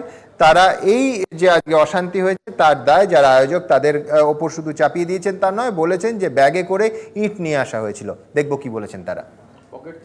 আন্দোলনকারীরা যারা ছিলেন, যেটা কিছুটা আপনারা ভিডিওতেও দেখলেন, শুরু থেকেই অত্যন্ত একটা আক্রমণাত্মক মারমুখী মনোভাব নিয়ে তারা আমাদের সঙ্গে কথাবার্তা বলছিলেন, অশ্রাব্য গালিগালাজ করছিলেন। এ বিনা প্ররোচনায়, সম্পূর্ণ বিনা প্ররোচনায় একদম ইট বৃষ্টি শুরু হয়, বড় বড় পাথর, এবং আন্দোলনকারীদের মধ্যে অনেকে নিজেরা ব্যাগ এনেছিলেন, সেটা ভিডিওতেও আপনারা দেখলেন। সেখান থেকে করে পুলিশের উদ্দেশ্যে পাথর মারতে শুরু করেন, নাগাড়ে ইট বৃষ্টি চলে। এটুকু বলবো যে ওখানে থাকার জন্য যে অভিজ্ঞতা দেখেছি তাতে অত্যন্ত শান্ত, সংযত এবং পেশাদারী ভঙ্গিতেই পুলিশ ব্যাপারটাকে নিয়ন্ত্রণ করার চেষ্টা করেছে।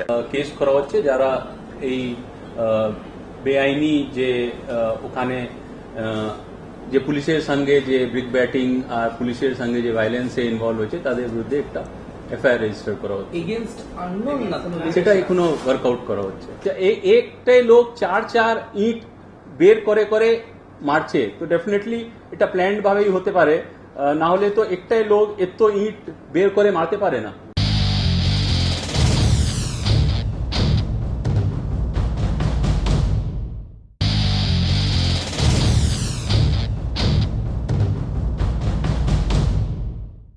রীতিমতো আমি পাশাপাশি রাখবো। সুব্রত মুখোপাধ্যায় বললেন মৃদু প্রতিক্রিয়া, আত্মরক্ষার জন্য পুলিশকে অ্যাকশন নিতে হয়েছে, আর শান্ত সংযত পেশাদার ভঙ্গিতে কাজ করেছেন পুলিশ কর্তারা বলছেন। জয়েন্ট সিপি হেডকোয়ার্টার সুব্রত বাবু তো পকেটে পাথর আছে বলেছিলেন, পুলিশ পকেট থেকে ব্যাগ অবধি গেছে। ফ্রিল্যান্সাররা কোথায় যাবে জানি না, কারণ বিজনের স্ক্রিপ্টে যা আছে যে পুলিশ কর্তা ওখানে বলছেন তারও স্ক্রিপ্টেড, তো গোটাটা স্ক্রিপ্টের বাইরে তো কিছু বলা যায় না। এরা যে কিছু হলে সুদীপ্ত গুপ্ত যখন মারা গেছিল তখন তো বলে দেওয়া হয়েছিল কিভাবে মারা গিয়েছে, প্রবলেমটা অন্য জায়গায়। এবং এই যে পেশাদারিত্ব, একটা ছবি তোমার সংবাদ মাধ্যম দেখিয়েছে, আপনার সংবাদ মাধ্যম দেখিয়েছে। আমি বলছি যে অন্য আমাদের এই তালিকা তো একদম নামধাম সব আছে, কোন জেলা কোথায় থাকে সব আছে।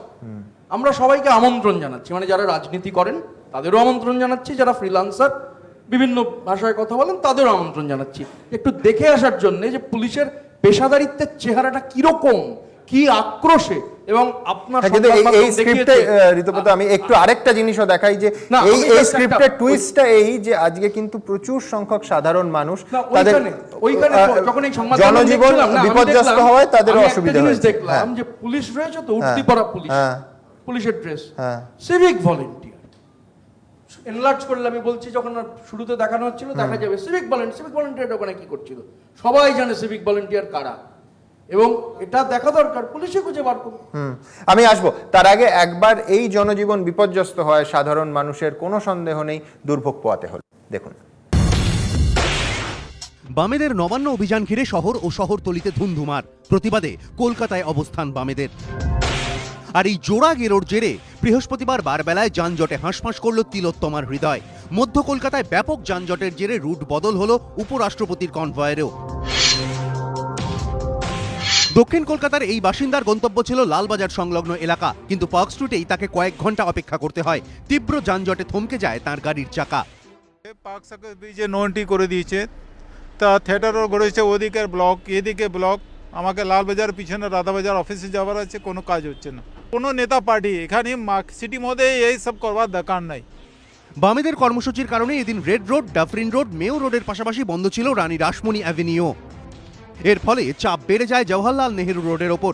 একই হাল হয় লেনিন সরণি আর এসএন ব্যানার্জি রোডের। চাপ বাড়ে ব্রেবন রোডের ওপরও। ধর্মতলা থেকে ট্যাক্সি নিয়ে পাইকপাড়া ফিরবেন ভেবেছিলেন এই মহিলা, কিন্তু রাস্তায় ট্যাক্সি কই। অ্যাকচুয়ালি পলিটিক্যাল পার্টিগুলো যা করে ওরা তো নিজেদের জন্য করে, সাধারণ লোকের জন্য কিছু ভাবে না। বামেদের কর্মসূচি ঘিরে যখন শহরের ট্রাফিকের দম বন্ধ করা অবস্থা, তখনই দুপুর 3:30 নাগাদ রেসকোর্সে নামে উপরাষ্ট্রপতির কপ্টার।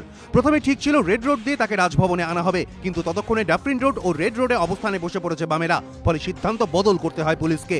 রেড রোডের বদলে স্ট্র্যান্ড রোড, কিংসওয়ে হয়ে রাজভবনে পৌঁছে দেওয়া হয় হামিদ আনসারিকে। প্রশ্ন উঠছে, দাবি আদায় আন্দোলন হতেই পারে, কিন্তু সেজন্য কেন বারবার হয়রানির শিকার হতে হবে সাধারণ মানুষকে? আর কবে সচেতন হবে রাজনৈতিক দলগুলি? কাজের দিনে রাস্তা জুড়ে তৃণমূলের 21শে জুলাইয়ের সভা কিংবা বামেদের এই ধরনের আন্দোলন কেন হবে? যাদের ভোট পেতে এত কিছু, তাদেরকে হেনস্থা করেই আন্দোলন? ময়ূক ঠাকুর চক্রবর্তী, এবিপি আনন্দ। কোনো সন্দেহ নেই যে আমাদের এই একটা বিতর্কে রাজনীতি তার নিজস্ব রাস্তা খুঁজে পাবে এমনটা নয়, সবাই একটা জায়গায় একটা মতে আসবেন এমনটাও নয়। এই ভিন্নমতই গণতন্ত্রের সৌজন্য, এবং এই রাজনীতি তার নিজস্ব রাস্তাতে চলতেই থাকবে। আমাদের এই পর্বের সময় শেষ। নিঃসন্দেহে বিরোধী রাজনীতি, শাসকের রাজনীতি তাদের নিজস্ব রাস্তা খুঁজেও নেবে।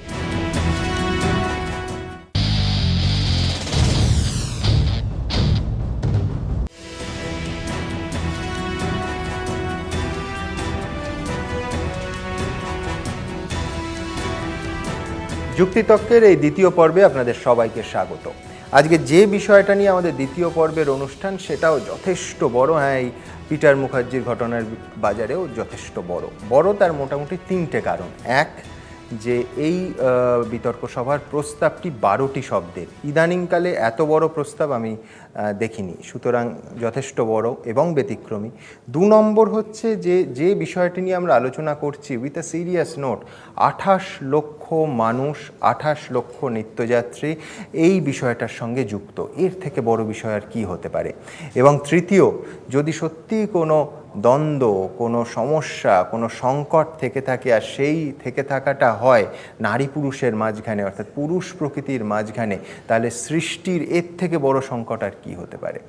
আমাদের দ্বিতীয় পর্বের সভার প্রস্তাব, রেলের কামরা অজুহাত মাত্র, মাতৃভূমি পিতৃভূমি দ্বন্দ্ব আসলে মেয়েদের দমাতে পুরুষের লড়াই। এই প্রস্তাবের পক্ষে বলবেন যারা, দেবশ্রুতি রায়চৌধুরী, প্রাক্তন ডিন অফ স্টুডেন্টস, প্রেসিডেন্সি বিশ্ববিদ্যালয়, মমতা রায়, বেথুন কলেজের অধ্যক্ষ, পল্লবী ঘোষ, ছাত্রী এবং যাত্রী, বিটেকের ছাত্রী পল্লবী, নিত্যযাত্রী, কিছুদিন আগে আনন্দবাজার পত্রিকায় ওর অভিজ্ঞতার কথা আমরা সবাই পড়েছি, এবং অধ্যাপক শাশ্বতী ঘোষ। আমার অন্যদিকে যারা প্রস্তাবের বিপক্ষে বলবেন, অভিনেতা বাদশা মৈত্র, অর্থনীতিবিদ অভিরূপ সরকার, অনিন্দ চট্টোপাধ্যায়, অনিন্দর পরিচয় এক কথায় দেওয়া খুব মুশকিল, পরিচালক, লেখক না গায়ক কোনটা বলবো বুঝতে পারি না, এবং রুদ্রনীল ঘোষ, অভিনেতা। ওদের কাছে যাব। প্রস্তাবের পক্ষে প্রথম বক্তা দেবশ্রুতি। মঞ্চে উপস্থিত সবাইকে এবং দর্শক আসনে যারা আছেন তাদের প্রত্যেককে নমস্কার জানিয়ে শুরু করছি। আজকে একটু গুরুচণ্ডালী ভাষায় কথা বলবো। এই মুহূর্তে চারদিকে যা চলছে তাতে ব্যাকরণ মানার খুব একটা প্রয়োজন দেখছি না, ব্যাকরণটা ভাঙতে পারলে বরং ভালো হয়। তো যেটা বলবো যে ভাষায় কথা চলিত সাধু মিশিয়ে, তার একটা কারণ আছে। কারণটা হচ্ছে একটা বিবর্তনের ধারা বোঝাতে এই ভাষাটা আমি ব্যবহার করব। বলতে শুরু করি। একটা সময় ছিল যখন আমরা পালকি চড়িয়া গঙ্গা স্নানে যাইতাম, সঙ্গে তোমরা থাকিতে। আমাদের একা বেরোনোর অনুমতি ছিল না, কিন্তু পুণ্য অর্জনের জন্যে তোমরা আমাদের অনুমতি দিতে গঙ্গা স্নানে যাইবার। শুনতাম বড় বাড়ির বড় পরিবারের মহিলারা নাকি ঘোড়ায় চড়িয়া তাদের স্বামীর সঙ্গে ময়দানে হাওয়া খাইতেও যান। এদিক ওদিক ভ্রমণ করিতে কখনো কখনো মা বোনেদের সঙ্গে লইয়া তোমরা পশ্চিমেও গিয়েছ বলে শুনিয়াছি। সবসময় তোমরা সঙ্গে ছিলে, তোমরা ছাড়া আমরা অচল। তোমাদের হাত ধরে চলাই আমাদের বিধান। তোমরা তোমাদের নিজেদের মনোরঞ্জনের জন্যে এদিক ওদিক থেকে নর্তকী বাইজি এদের লইয়া আসিয়াছ এমনও শুনিয়াছি।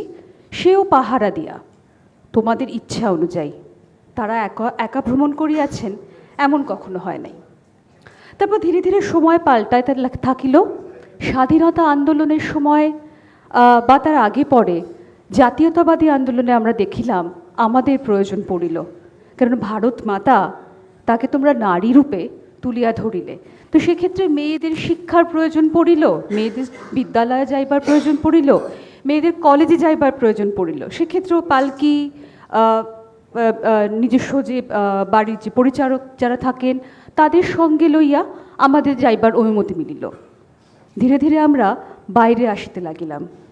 তোমাদের ভালো লাগিল এমনটা বলিতে পারি না, কিন্তু তোমাদের উপায় ছিল না। ইংরেজের চোখে চোখ রাখিয়া লড়াই করিতে গেলে আমাদের বাইরে পাঠানো আমাদের এই ধরনের যাতায়াতটা তোমাদের মানিয়া লইতে হইল। স্বাধীনতা আন্দোলনে আমরা হাতে হাত ধরিয়া কাজ করিতে শুরু করিলাম তোমাদেরই প্রয়োজনে। একা কাজ করিয়াছি এমনটা বড় দাবি করতে পারি না। তারপর স্বাধীনতা পরবর্তীকালে এখান থেকে একটু শান্তিপুরী বাংলায় আসিয়া সাধুর প্রয়োজন নেই, সময়ের প্রয়োজন নেই। স্বাধীনতা পরবর্তী সময় কি দেখলাম যে স্কুল কলেজ যাচ্ছি, তার সঙ্গে চাকরি করতে হচ্ছে, আর্থসামাজিক প্রেক্ষাপট পাল্টে যাচ্ছে, আমাদের রোজগারের প্রয়োজন পড়ছে। তোমরা আমাদের ছেড়ে দিচ্ছ বাসে, ট্রামে, অন্যান্য যানবাহনে। তোমরা বলছো যাও কাজ করো, রোজগার করে আনো, নাহলে সংসার চালানো মুশকিল হচ্ছে। এই প্রথম আমরা বেরোচ্ছি এবং দেখছি সাংঘাতিক বিপদের মুখে পড়তে হচ্ছে। তোমরা যে কোনোভাবে আমাদের ছুটছ। আমাদের শরীরকে আগে যখন তোমরা নিজেদের মেয়ে মানুষ পুষতে, তার থেকে তোমরা একসাথে অনেক মেয়ে মানুষকে রাস্তায় দেখতে পাচ্ছ যাতে যখন তখন ছোঁয়া যায়। এই বড় মজার বিষয়। এই যে তোমাদের ছোঁয়ার আনন্দ, সেটা থেকে কিছুটা দূরে থাকতে গেলে আমাদের আলাদা সংরক্ষিত আসনের একটা ব্যবহার হলো। বলা হলো আমরা নাকি সমানাধিকার চেয়েও এই ধরনের দ্বিচারিতার সম্মুখীন হচ্ছি বা দ্বিচারিতা করছি। সরি, ভাষা প্রয়োগে ভুল। আমি বলবো যে না, আমরা সমানাধিকার চাইনি। কারণ সমানাধিকার বলতে গেলে তোমাদের সমান যদি বোঝাতে হয়, আমরা তা চাইনি। আমরা চেয়েছি এমন একটা যানবাহনে যাতায়াত করে নিজেদের জীবন গড়ে নিতে যেখানে আমাদের শরীরের দিকে লোলুপ দৃষ্টিতে কেউ তাকিয়ে থাকবে না। এই মাতৃভূমি লোকাল হয়তো আমাদের সেরকম একটা জায়গা দিচ্ছিল। তোমরা ওই 3টে কামরার যে দাবি করছো, সেই 3টে কামরা তারপরে 30টা দাঁড়াবে, যে কোনো কামরায় তোমরা উঠবে, আমাদের আক্রমণ করবে, আমাদের ছুঁয়ে যাবে। তোমরা বলবে পাবলিক ট্রান্সপোর্টের অভাব আছে, তাই জন্যে তোমরা চাইছো। পাবলিক ট্রান্সপোর্ট বাড়লে আমি ধরে নিলাম রাস্তায় রাস্তায় লক্ষ লক্ষ বাস নামলো, বাস ফাঁকা যাচ্ছে, আমরা যাচ্ছি, তোমাদের সাথে আমরা নিরাপদ বোধ করি না। দিল্লিতে নির্ভয়া একটা একা বাসেই উঠেছিল। তোমাদের সঙ্গে নিরাপদ বোধ করি না, আমরা নিজেদের মতো করে বাঁচতে চাই, তোমাদের প্রয়োজন বোধ করি না। এখন আমরা একা সন্তানের জন্ম দিতে অবধি সক্ষম। একটু বাঁচতে দাও, নিজেদের মতো করে ভালো রাখো। আমরাও একটু পুরুষ মানুষ পুষি, বরং যখন ইচ্ছে হবে তোমাদের ডেকে নেব। ধন্যবাদ। ধন্যবাদ দেবশ্রুতি। নিঃসন্দেহে প্রত্যেকটা শব্দ যন্ত্রণা মিশেছিল। আমি বাচ্চার কাছে যাব। বাচ্চা, আমরা যারা স্কুল, কলেজ, বিশ্ববিদ্যালয়, লোকাল ট্রেনের হাতল ধরে কেটে গেল, তাদের সময় কি ঠিক এতটা এই দ্বন্দ্ব, এই হিংসা এটা ছিল? নাকি ছিল ওই পরশুরামের কথা যদি বলতে হয় যে জানতে পারিনি, কোথাও একটা এটাও ছিল যেটা এখন পরিপূর্ণরূপে এই বিভেদ সামনে এসছে। প্লিজ বাদশা। নমস্কার। প্রথমেই বলি, মাতৃভূমির সঙ্গে পিতৃভূমির কোনো বিরোধ নেই। আমার যেটা মাতৃভূমি সেটাই পিতৃভূমি। এটা বিতর্ক, আমরা বিপক্ষে বলবো, ওনারা পক্ষে বলবেন। আমার বিশ্বাস ওনারা নিজেরাও জানেন এখানে কোনো বিতর্ক নেই। যেহেতু পক্ষে বলতে হবে, আমাদের বিরুদ্ধে বলতে হবে, তাই বিরুদ্ধে বলতেই হবে। আসলে কিন্তু কোনো বিরোধ নেই। দেবশ্রীতে খুব সুন্দর বলছিলেন ইতিহাস, ভারতবর্ষে এর অনেক অসহনীয় দৃষ্টান্ত ঘটনা আমরা দেখেছি, যার বিরুদ্ধে সতীদাহ, বিধবা বিবাহ, তার বিরুদ্ধে যে মানুষগুলো দাঁড়িয়েছিলেন তারাও পুরুষ। সময় পাল্টেছে, গঙ্গা নদী দিয়ে অনেক জল বয়ে গেছে। আমি একদম আজকে চলে আসি।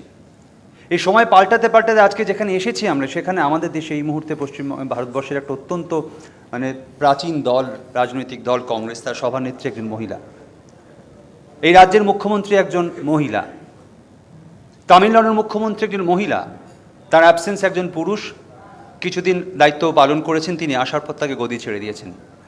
উত্তরপ্রদেশের দায়িত্বে ছিলেন মহিলা।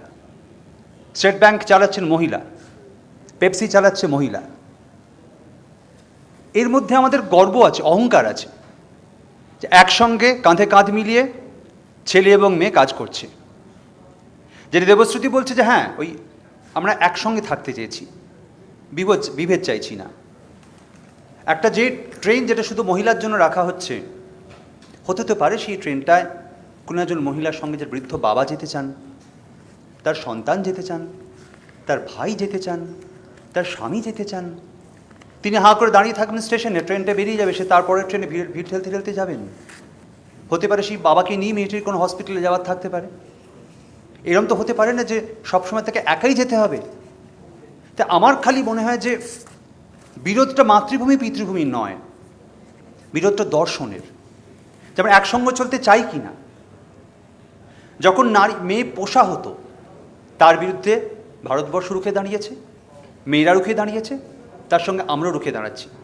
কিন্তু মজা হচ্ছে, আমরা এখনও শুনতে পাই যে সমস্ত বাড়িতে বিয়ের পর ওই ছেলের বউ এলে যাদের পেছনে সব থেকে বেশি লাগা হয়, সেটা নাকি শাশুড়িরা বেশি করেন, তারা মহিলা। শুনেছি নাকি শ্বশুরমশাই তাদের একটু বেশি প্রশ্রয় দেন। তাই মহিলাদের যদি এই মানসিকতা থেকে তারা নিজেদের বের করে না আনতে পারেন, তাহলে তারা কোনোদিনই যে লড়াইটা লড়ার কথা বলছেন, সেই লড়াইতে নিজেরাই এগোতে পারবেন না। এটা আসলে তাদের পেছনে টানবে। উনি নিজেই বলছেন স্বাধীনতা আন্দোলনে ওনারা একসঙ্গে নারী এবং পুরুষ হাতে হাত দিয়ে লড়াই করেছে। তো তাই যদি হয়, যদি লড়াই একসঙ্গে করতে পারি, যদি পথ একসঙ্গে চলতে পারি, কেন একটা ট্রেনে দুজনে একসঙ্গে যেতে পারি না? হ্যাঁ, নিশ্চয়ই ট্রেনের দরকার আছে, মহিলাদের আলাদা কম্পার্টমেন্ট দরকার আছে, তাদের শারীরিক সক্ষমতা, যে জাতীয় পোশাক আশাক পরে আমাদের দেশের মেয়েরা এখনও যাওয়া আসা করে, তাতে অনেক প্রতিবন্ধকতা আছে, নিশ্চয়ই আছে। যে তার সমাধান এটা নয় যে ওই ট্রেনটায় কোনো একজন বয়স্ক মানুষ যদি বলে যে মা আমি একটু দুটো প্ল্যাটফর্ম এগিয়ে যাব, আমাকে পৌঁছে দেবে, তাকে বলা হবে না আপনি উঠবেন না, শুধু মেয়েদের গাড়ি, এটা মেয়েদের ট্রেন। এটা শুধু এই অজুহাতে যে আজকে ওই বয়স্ক বৃদ্ধ উঠলে কালকে আরেকজন উঠবে, পরশুদিন আরেকজন উঠবে, এটা হতে পারে না। তাহলে কোনো পরিবর্তনই কোনোদিন আসবে না। তাই আমার অনুরোধ, মাতৃভূমি পিতৃভূমির লড়াই বলে যেটা বলা হচ্ছে, আমাদের দিক থেকে কোনো লড়াই নেই, কোনো বিরোধ নেই। আমাদের দিক থেকে একসঙ্গে চলার একটা প্রতিশ্রুতি আছে, প্রত্যাশা আছে। আমরা আশা করব সেই প্রত্যাশা ওনারা পূরণ করবেন। Thank you. ধন্যবাদ বাদশা।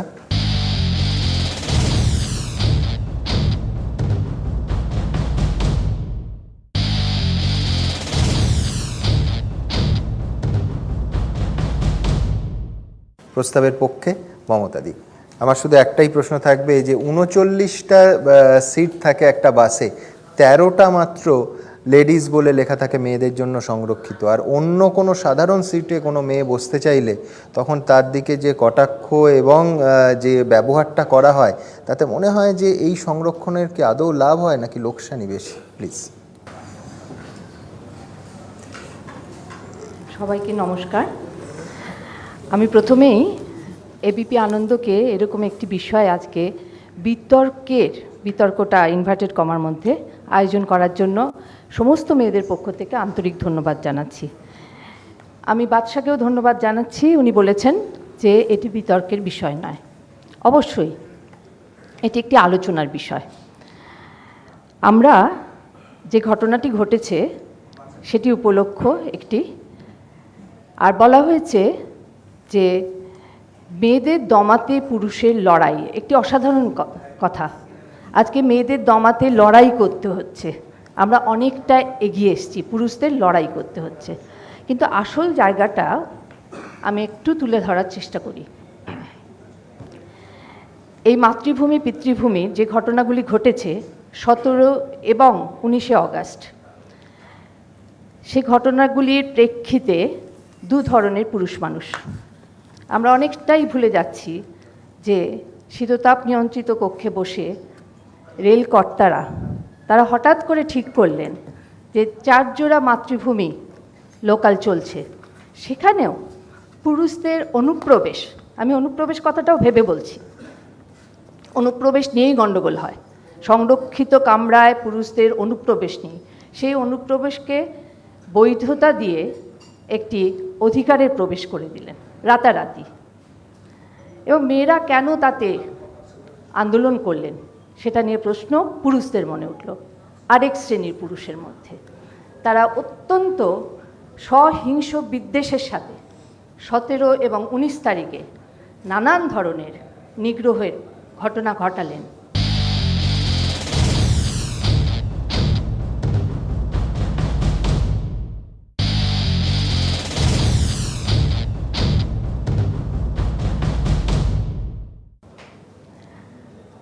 এখানে প্রথম কথা রেলকর্তাদের বিষয়ে আসছি। তাদের একটা অসম্ভব, মেয়েদের এই পরিবহন ব্যবস্থায় যে বৈষম্যের শিকার মেয়েরা হচ্ছেন, তার চেয়েও ভালোভাবে বলবো যে সুযোগ তারা দাবি করেন আজকের দিনে দাঁড়িয়ে, তাদের দাবির মধ্যে ওটা পড়ে।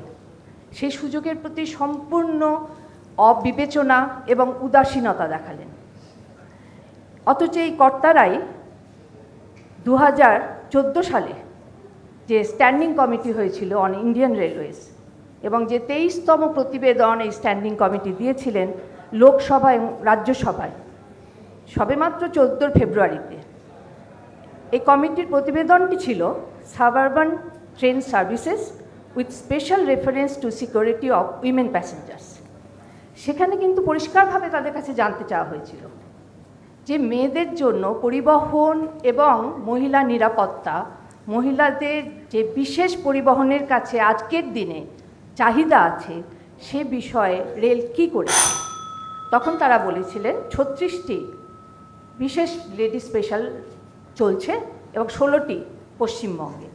বলেননি যে এই স্পেশাল চালু হবার প্রায় 2 বছরের মধ্যে হাওড়া খড়গপুর শাখায় তারা পুরুষদের এই লেডি স্পেশাল ট্রেনে 3টি কামরা দিয়েছেন, এবং সেই বছরই আবার শিয়ালদা দক্ষিণ শাখায় একইভাবে পুরুষদের অনুপ্রবেশটিকে বৈধতা দিয়েছেন। এবং একই সাথে মেয়েদের যতই কমপ্লেন থাকুক, তাদের কামরায় পুরুষরা ঢুকে পড়ছে, অশালীন আচরণ করছে, এগুলোকে সম্পূর্ণ না ভেবে একই সাথে 4টিতে আরও দেবার প্রস্তাব করছেন।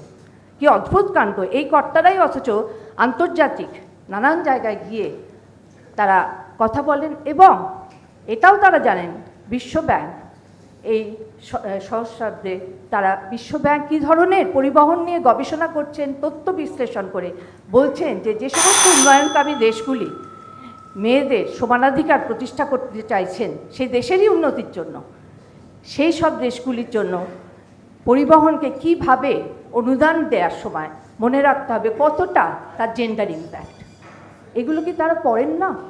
না পড়লেও আমাদের দেশে যে সমাজে তারা বড় হয়েছেন, যে মাইন্ডসেট তাদের আছে, তারা ধরেই নিয়েছেন মেয়েরা গৃহ অভ্যন্তরে থাকবেন অথবা তার পারিপার্শ্বিকের মধ্যে সামান্য কাজ করবেন।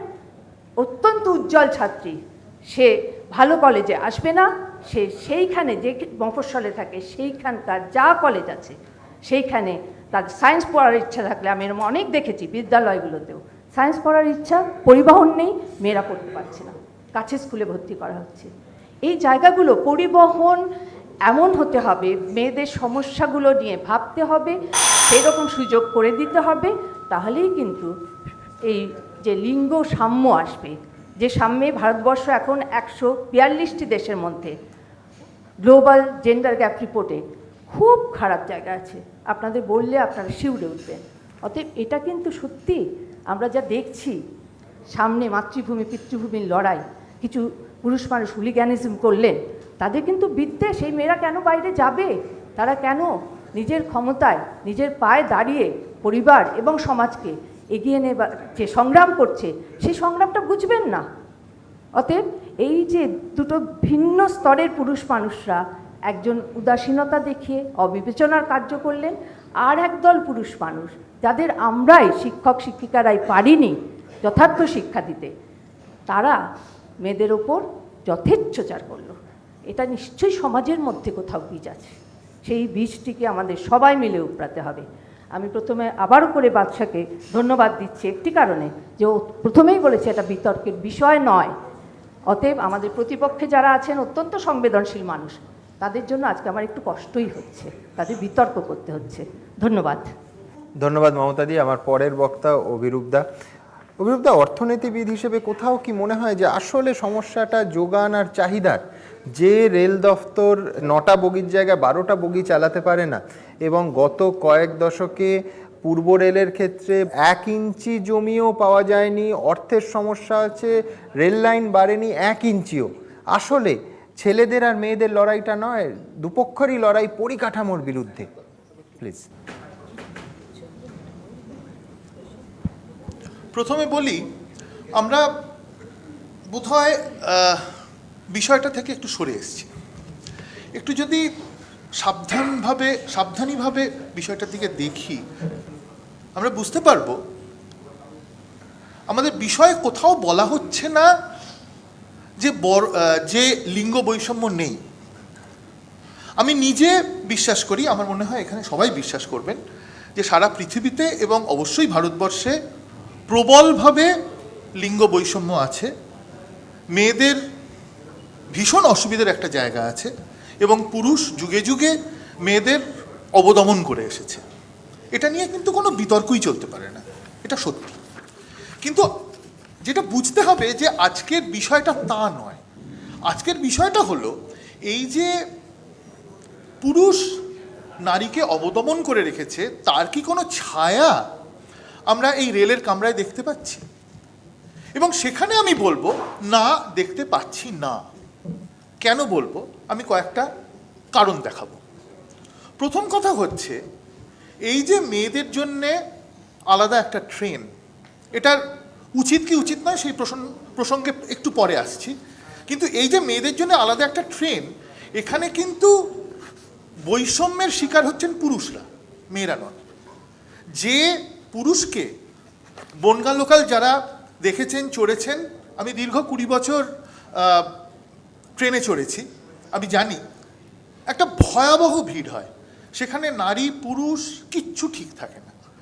এই অবস্থায় পুরুষরা কিন্তু কোনো রকমে বাঁচার চেষ্টা করছেন। তারা বৈষম্যের কথা, তারা বলছেন যে বৈষম্য থাকার দরকার নেই, নারী পুরুষ সমান হোক। অতএব এখানে বৈষম্যের মেয়েদের দমিয়ে রাখার জন্য লড়াই, এটা ঠিক নয়। পুরুষদের লড়াইটা বৈষম্য দূর করার জন্য। দ্বিতীয়ত যেটা বলবো, যদি আমি একটু বাইরে যাই, এই রেলের চৌহদ্দির বাইরে যাই, আমি তো আগেই বলেছি যে মেয়েরা অবদমিত, পুরুষরা নানাভাবে তাদের দমিয়ে রেখেছে। তাহলে নতুন করে দমানোর দরকারটা কি? অর্থাৎ যদি মেয়েরা অবদমিতই থাকে, আবার নতুন করে রেলের কামরায় একটা নতুন আন্দোলন তৈরি করে তো তাদের দমানোর কোনো দরকার নেই। অতএব এটা বৃহত্তর অর্থে কোনোভাবেই মেয়েদের দমানোর গল্প এখানে নেই।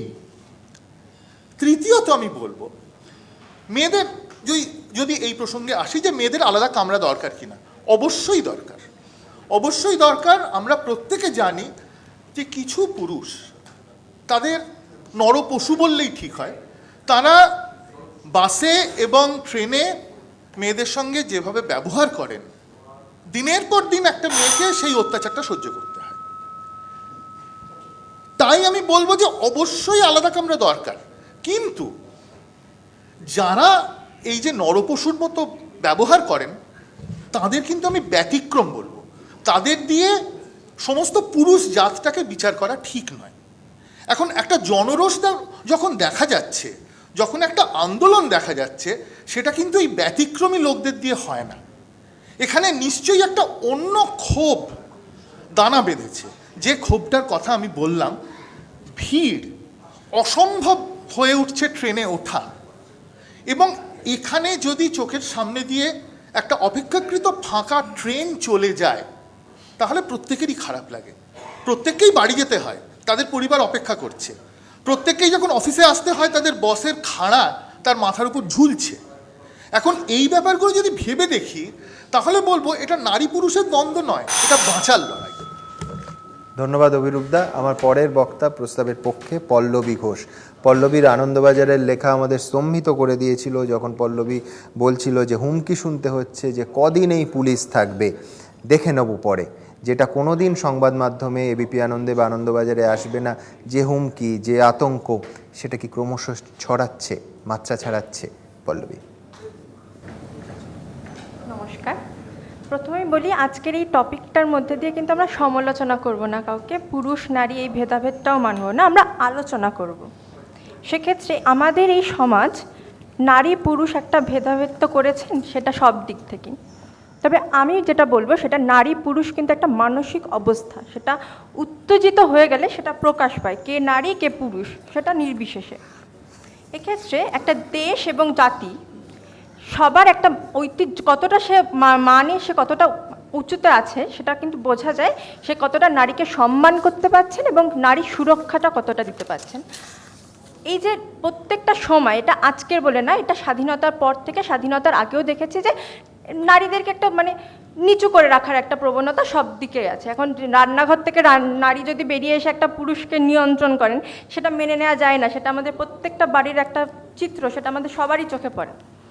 বনগাঁ লোকাল নিয়ে যে প্রবলেমটা স্টার্ট হয়েছে, এটা কিন্তু মূলটা অনেক গভীর। এখন বনগাঁ লোকাল সম্পর্কে যেহেতু আমি রোজ যাতায়াত করি, তাই জন্য কয়েকটা কথাটা বলে দিই যে শিয়ালদা থেকে প্রত্যেক দিন 350 ট্রেন যায়, সেটা দক্ষিণ এবং উত্তর শাখায়। তার মধ্যে 6টা ট্রেন শুধুমাত্র লেডি স্পেশাল। বাকি ট্রেনগুলো যদি দেখা যায় যে 8:1, এবার 8টা হচ্ছে কি জেনারেল কম্পার্টমেন্ট, তো সেখানে কিন্তু মেয়েরা বেশি স্বাচ্ছন্দ্য বোধ করেন না, যার জন্যে তারা মহিলা কামরাতে ওঠেন। এখন মহিলা কামরায় যখন ভিড় ঠাসাঠাসি হয়ে যান, তখন তাদেরকে জেনারেলে উঠতে হয়। এই ক্ষেত্রে বলা যায় যে বাকি সমস্ত ট্রেনগুলো যখন এই ভাগে ভাগ করা হয়, 6টা ট্রেন শুধুমাত্র লেডি স্পেশাল হিসেবে দেওয়া হয়েছে। এখন আমার একটা প্রশ্ন, যে আপনাদের কি সত্যিই ট্রেনের কামরা নিয়ে মানে ঝগড়াটা হচ্ছে? এটা কিন্তু ট্রেনের কামরা নিয়ে, এখন এটা একটা ইগোর প্রশ্ন হয়ে গেছে যে কেন মাতৃভূমি থাকবে, কেন পিতৃভূমি থাকবে না? আর বাকি সমস্ত ট্রেনগুলোতে তো আপনাদের জন্য জায়গা অলরেডি রয়েছে। ফলে এই দিকটা আমাদের একটু ভেবে দেখতে হবে যে সত্যিই কি মাতৃভূমিতে যদি 3টে কামরা জেনারেল হয়ে যায়, তাহলে কি সমস্যা মিটবে? আমার তো মনে হয় না। তারপরেও একটা গল্প বলে দিই, সেটা তো আমি একটা গল্প ছোটোবেলায় শুনেছিলাম আমার বাবার কাছে, যে একটা উট তার মুনিকে বলছে যে খুব মানে ঠান্ডা লাগছে, ফলে তার মুখটা সে একটা মানে তাঁবুর মধ্যে ঢোকাতে চায়। তখন সে মুনি সেই ব্যবস্থাটা করে দেয়। ধীরে ধীরে যত রাত বাড়ে, যত ঠান্ডা বাড়ে, তখন সে বলে আমি হাত ঢোকাবো, আমি পা ঢোকাবো, আমি শরীরটা ঢোকাবো। ধীরে ধীরে মুনিই কিন্তু বেরিয়ে আসে, আর উটটা থেকে যায় তাঁবুর মধ্যে। এখন আমাদের সমাজ ব্যবস্থার মধ্যে ব্যাপারটা এইটাই চলে এসছে যে আজকে যদি বলে যে আমাদের 3টে কামরা চাই, কদিন পরেই এটা হচ্ছে কি সংবাদ মাধ্যমে দেখবো যে পুরুষরা লড়াই করছে, মাতৃভূমিই থাকবে না, সব ট্রেনটাই জেনারেলে যাতায়াত করা যায় না। মেয়েদের প্রাকৃতিকভাবে কিছু অসুবিধা আছে, সেটা সবাই জানেন। এই অসুবিধাগুলো ফেস করতে হলে জেনারেল কম্পার্টমেন্ট তো আমার মনে হয় না, আমি কোনো রকমভাবে সেটাকে সাপোর্ট করি না। আমার মনে হয় মেয়েদের ট্রেনটাই থাকা উচিত। এবং এই পুরুষ, আজকে যে এই যে টপিকটা আমাদের স্টার্ট হচ্ছে মহিলা এবং পুরুষ, আমি অবভিয়াসলি কোনো পুরুষকে এর মধ্যে পার্টিকুলারলি বলবো না, পুরো পুরুষ সমাজ এর মধ্যে আছেন, পার্টিকুলারলি কিছু মানুষ এর মধ্যে রয়েছেন, এক অংশের পুরুষ এর জন্য দায়ী। আজকে এই যে দিল্লি থেকে কলকাতা পর্যন্ত এই যে ভেদাভেদ স্টার্ট হয়েছে, এবং মেয়েরা ছেলেদের দেখলে ঘেন্না করে, ছেলেরা মেয়েদের দেখে ঘেন্না করে, এটার জন্য কিন্তু কিছু অংশের মানুষ দায়ী। আমাদের মনে হয় যে এই প্রোগ্রামটা এবং এই কথাগুলো সেই অংশের মানুষের কাছে পৌঁছে দেওয়াটা খুব দরকার। ধন্যবাদ। ধন্যবাদ পল্লবী। আমার পরের বক্তা অনিন্দ। আমি শুধু মনে করিয়ে দেব, অনিন্দ যে পত্রিকার সম্পাদক, বহু বছর আগে একটা প্রচ্ছদ কাহিনী বেরিয়েছিল, তার নামটা আমি জানি না তোমারই দেয়া ছিল কিনা, আস্তে লেডিস। আমাদের সমাজে মেয়েদের প্রতি নিত্যযাত্রী মহিলাদের প্রতি অ্যাপ্রোচটা বোধহয় বলা যায় যে অ্যাজ ইফ বাসটা আসতে হবে শুধু মহিলারা নাবার সময়, পুরুষরা সবাই স্পাইডারম্যান জাল ছুঁড়ে বেরিয়ে যাবে, বাস আসতে করার দরকার নেই। মানে আমি বলছি যে দৃষ্টিভঙ্গির কোথায় একটা বোধহয় প্রতিফলন আছে। অনিন্দ্য,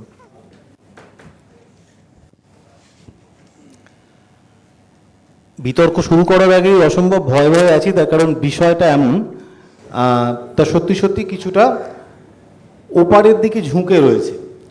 তবে একটা ব্যাপারে এবিপি আনন্দকে অভিনন্দন না জানিয়ে পারছি না, তার কারণ স্থানীয় রেল কর্তৃপক্ষ কিছু করুক না করুক, অন্তত তারা তাদের দায়িত্ব নিয়ে একদিকে মাতৃভূমি এবং একদিকে পিতৃভূমি লোকাল চালু করে দিয়েছেন আজকের বিতর্কে। ফলে ছেলেরা আর মেয়েরা এখানে যুযুদান দুপক্ষ, তারা একে অপরের বিরুদ্ধে বলবে, লড়াই করবে এবং কিছুটা ভয়ও পাবে। এখন আমিও তো বাড়ি গিয়ে ফিরে যাব, আমাকেও বাড়ি গিয়ে মায়ের সঙ্গে বা বউয়ের সঙ্গেই থাকতে হবে এবং তাদের মুখোমুখি হতে হবে। ফলে আমাকে যথেষ্ট ভয়ে ভয়ে দু চার কথা বলতে হবে। বিষয়টা রেল নিয়ে আমার বলাটা খুব সাজে না। আমি সত্যি সত্যি রেল যেটুকু চেপেছি সে খুব ফ্যান্সি রেল চাপা। আজকে সত্যি পল্লবীর মতন যারা নিত্যযাত্রী তারা যে দুর্ভোগের মধ্যে দিয়ে দিনরাত যাতায়াত করেন সেটা আমি বলতে পারবো না। কিন্তু এখানে আলোচনার বিষয়টা সত্যি সত্যি রেল নয়, রেলকে কেন্দ্র করে এই যে মাতৃভূমি আর পিতৃভূমি দুটো শব্দ উঠে আসছে, সেখানে পুরুষ প্রজাতি কতটা নারী প্রজাতিকে দমন করবে সেইটা হচ্ছে যে বিতর্কের বিষয়। যেখানে আমাদের পক্ষ থেকে আমরা বারবার করে বলছি যেখানে দমন শব্দটা খুব অবমাননাকর। আমরা চাই না যে এরকম একটা শব্দ একটা বিতর্ক সভায় ব্যবহার করা হোক। অবভিয়াসলি যখন একটা দমন কথাটা উঠে আসে, এরকম কিছু উঠে আসে, তখন বোঝা যায় যে সমাজে পুরুষ বলে এক ধরনের অসুর এবং ভিলেন থাকে যারা নারীদের সমস্ত সময় বিভিন্নভাবে কোণঠাসা করে ফেলে এবং তাদের জন্য নারীরা ভয় জড়সড় হয়ে রয়েছে। ব্যক্তিগতভাবে যে লেখা ভালো লাগে, সুমন যেরাম আমাদের একটা পত্রিকার কথা বলছিল আস্তে লেডিস, আমরা একটা প্রচ্ছদ করেছিলাম, তারও অনেক আগে এই প্যাট্রিয়ার্কির ঠিক বিপরীতে দাঁড়িয়ে নবনীতা দেব সেন একটা লেখা লিখেছিলেন মাতৃয়ার্কি বলে। তো সেখানে লিখেছিলেন যে নারী যারা খুব সবলা তারা হচ্ছেন বেসিক্যালি খুব রানী গোছের আর কি, সেই রানীতন্ত্রটাই বাড়ির মধ্যে চলে। আর আরেকজন হচ্ছে অবলা, যাতে সবসময় কোথাও যেতে গেলে সে ট্রেনে হোক কিংবা সিনেমা হোক একটা পুরুষের দরকার পড়ে। এখন আমি যে পরিবেশে বড় হয়েছি সে পরিবেশে আমি দেখেছি যে অন্তত এই মাতৃয়ার্কি প্রতিষ্ঠিত হয়েছে অনেক বেশি। সেটা আমার স্ত্রী কিংবা আমার মা, তাদের কাছে আমরা দেখেছি তারা অত্যন্ত দাপুটে।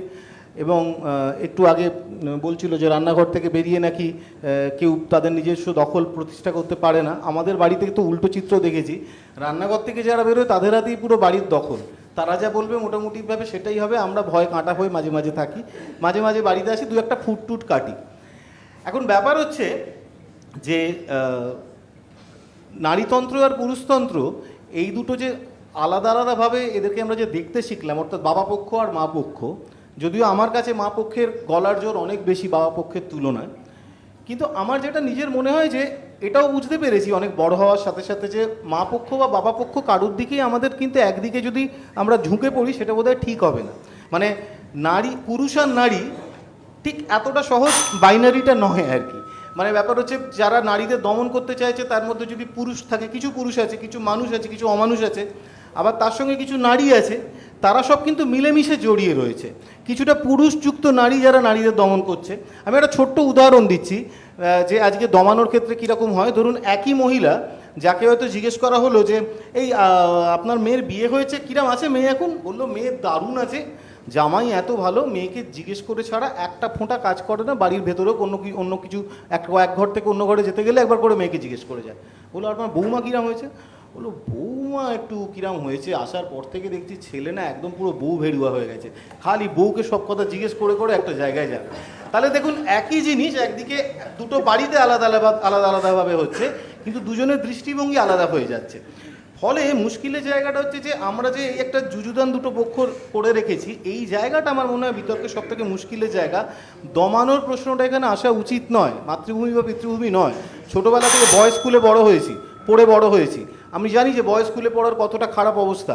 আমার স্ত্রী পড়ে বড় হয়েছে গার্লস স্কুলে, আমি জানি যে এই গার্লস স্কুল আর বয়েজ স্কুল এদের কিরম দ্বন্দ্ব থাকে। পড়া উচিত ছিল কোয়েড স্কুলে, অর্থাৎ যেখানে একটা সহাবস্থান আছে। যদি পুরুষ নারীকে চিনতে না শেখে, যদি নারী পুরুষকে চিনতে না শেখে, এই সহাবস্থান কিন্তু কোনোদিন ঠিক হবে না। আমাদের রেলও ঠিক হবে না, জেনারেলও ঠিক হবে না। আজকে যুক্তিতক্ক নাম আমার মতে যুক্তিতক্ক না দিয়ে মুক্তিতক্ক দেওয়া উচিত। ঝগড়া না করে অন্তত একটা মুক্তির পথ বাতলানো উচিত। নারী পুরুষ দুজনের কাউকেই চলবে না একে অপরকে ছাড়া।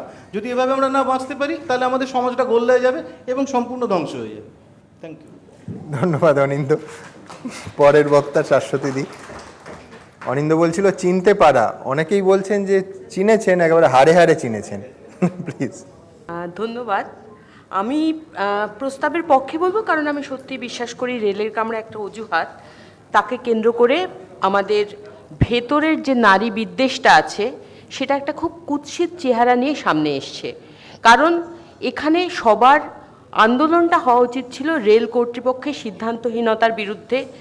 কেন শিয়ালদা শাখায় যথেষ্ট পরিষেবা নেই তার বিরুদ্ধে, কিন্তু তার বদলে এই পুরো ব্যাপারটা চলে গেছে একটা জিরো সাম গেমের দিকে। ট্রেন তো বাড়বে না, একটা মেয়ে যদি একটু কমফোর্টেবলি একটু আরামের সঙ্গে যাতায়াত করে তার মানে একটি পুরুষের যাতায়াতের আরামটা একটু কমবে। আর এই যে আমাদের ভেতরের নারী বিদ্বেষ, শুধু নারী বিদ্বেষ নয়, আমাদের যত প্রগতিশীলতার ভড়ং নিয়ে আমাদের সব রকম বিদ্বেষ আছে। আমাদের জাতপাত বিদ্বেষ আছে, মুসলমান বিদ্বেষ আছে, সব কিছু। আর নারী বিদ্বেষের শুধু রেল কামরা তো নয়, আমাদের সবথেকে বেশি কেন মেয়ে পাচার পশ্চিমবঙ্গ থেকে হয়, কেন আমাদের মেয়েরা সবথেকে বেশি পাওয়া যায় মহারাষ্ট্রের বারবালাদের মধ্যে, প্রায় 70% মেয়ে, কেন আমাদের মেয়েরা বিহার উত্তরপ্রদেশের নৌটঙ্কের নাচ যেখানে হয় সবথেকে হিংস্র অশ্লীল উদ্দাম নাচের আসর সেখানে আমাদের মেয়েদের পাওয়া যায়, কেন সারা ভারতে বাঙালি মেয়ে বলতে গৃহপরিচারিকা।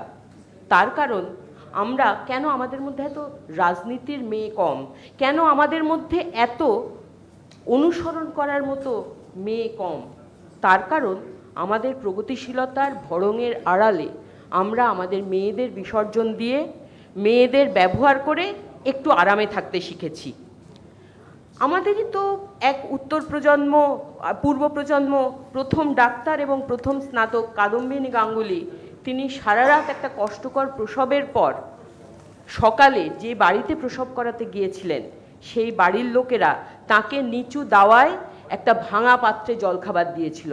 আমরা এখনও রেলের কামরায় পাথর ছুঁড়ে সেই উত্তর প্রজন্ম সেই বিদ্বেষকে বহন করে নিয়ে চলেছি। এবং তাই জন্য আমাদেরই দেখছি নাকি এর মধ্যে আমরা আরও আসলে পিছিয়েছি। যেমন বিজ্ঞাপন বিশেষজ্ঞরা বলেন যে যদি একটা যে কোনো বিজ্ঞাপনে মেয়েদের উপস্থিতি অর্ধেকের কম কিন্তু প্রায় কাছাকাছি হয়, ধরুন 45%, 45%, তাহলেই নাকি দর্শকের, নারী এবং পুরুষ উভয় দর্শকের মনে হয় মেয়েদের খুব ভিড়।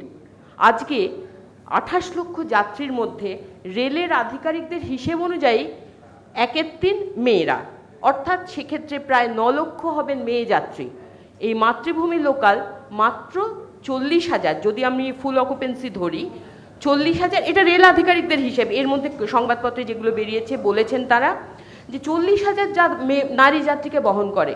তাহলে সমস্যাটা কোথায়? শতাংশের অনুপাতে তো কোথাও আসে না। ফলে আমাদের যে মেয়েরা বাইরে বেরোচ্ছেন এটা কোথাও যেন আমাদের যে চলতি পিতৃতন্ত্র তার দমনকে কোথাও একটা ভয় পাইয়ে দিয়েছে। এবং এই পিতৃতন্ত্র যে খালি মেয়েরা, খালি ছেলেরা করেন তা নয়, তার মধ্যে অনেক মেয়েও আছেন যারা বিশ্বাস করেন মেয়েদের বাইরে যাওয়া উচিত নয়, মেয়েদের সমতা পাওয়া উচিত নয়, সমতা পেলে সমতার নামে মেয়েরা যেটা করে সেটা বাড়াবাড়ি। 1995 সালে ইকোনমিক্স পত্রিকা একটা কাভার আর্টিকেল বার করে, সেটা তখন মানে সোশ্যাল মিডিয়ার যুগ ছিল না, কিন্তু সেই সময় সেটা প্রচুর ধাক্কা ফেলেছিল, দ্য মেল ডোডো। তারা বলছেন যে সমাজে নারী পুরুষ সমান সুযোগ পেয়েছে সেই সমাজগুলোতে কিন্তু মেয়েরা ক্রমশ এগিয়ে যাচ্ছে এবং পুরুষরা কি হচ্ছে, পুরুষদের ক্ষেত্রে পুরুষ মানে আগ্রাসী, পুরুষ মানে প্রভু, আর টেস্টোস্টেরনের কৃপায় পুরুষদের আজকে বেশি মাত্রায় হৃদরোগ, ক্যান্সার, অপরাধ করে জেল খাটা, বেকারত্ব, পড়াশোনা শেষ না করা, অবসাদ, আত্মহত্যা, এই সমস্ত মিলে পৌরুষকে দীর্ণ করে দিচ্ছে। তাই আমরা বলছি আমরা এই পুরুষদের সঙ্গে সমতা চাই না, আমরা চাই কারুর শাসন কারুর ওপর নয়, বিভিন্নতার সুযোগ থাকুক এবং দমনের অবসান হোক। ধন্যবাদ, পরে আবার সুযোগ পেলে। ধন্যবাদ শাশ্বতীদি। আমার এই পর্বের বিপক্ষের শেষ বক্তা রুদ্র। সত্যিই কি রুদ্র ভয়, যেরকম শাশুড়িদি বলছেন যে রান্নাঘরে ছিল মেয়েরা, তারা এসে চাকরির অধিকার নিচ্ছে, চাকরিতে প্রথম হচ্ছে, এমনকি অফিসে পৌঁছানোর ক্ষেত্রেও আগে এগিয়ে যাচ্ছে, সব ক্ষেত্রে পুরুষ দ্বিতীয় হয়ে যাচ্ছে বলে ভয়? প্লিজ। প্রথমেই বলি যে দেবশ্রুতি থেকে শাশ্বতীদি যেভাবে এক একটা করে কথা এলো, আস্তে আস্তে যেভাবে টার্ন করে গেল আলোচনাটা অন্যদিকে, যা যা আমরা জানতে পারলাম সেগুলো অত্যন্ত দুর্মূল্য বক্তব্য। এবং এক্ষেত্রেও কিন্তু বলে রাখা ভালো, এবং সবাই জানে যে খুব ভালো কথা যা আজ অবধি বেঁচে রয়েছে সেটা কোনো পুরুষ বলেননি, খনা বলেছিলেন, খনার বচন। সেটা আমরা আজও আওড়াই, এবং আমাদের কিন্তু কোনো রকম খারাপ লাগে না এটা ভাবতে এবং বলতে যে খনা বলে কোনো এক মহিলার বচন আমরা আওড়াচ্ছি। আমাদের ভাল লাগে যে অত্যন্ত গুণী একজন মানুষ যা বলে গেছিলেন আমরা সেটি আওড়াচ্ছি। বেশ করেছি, 100 বার বলবো, কারণ উনি গুণী ছিলেন।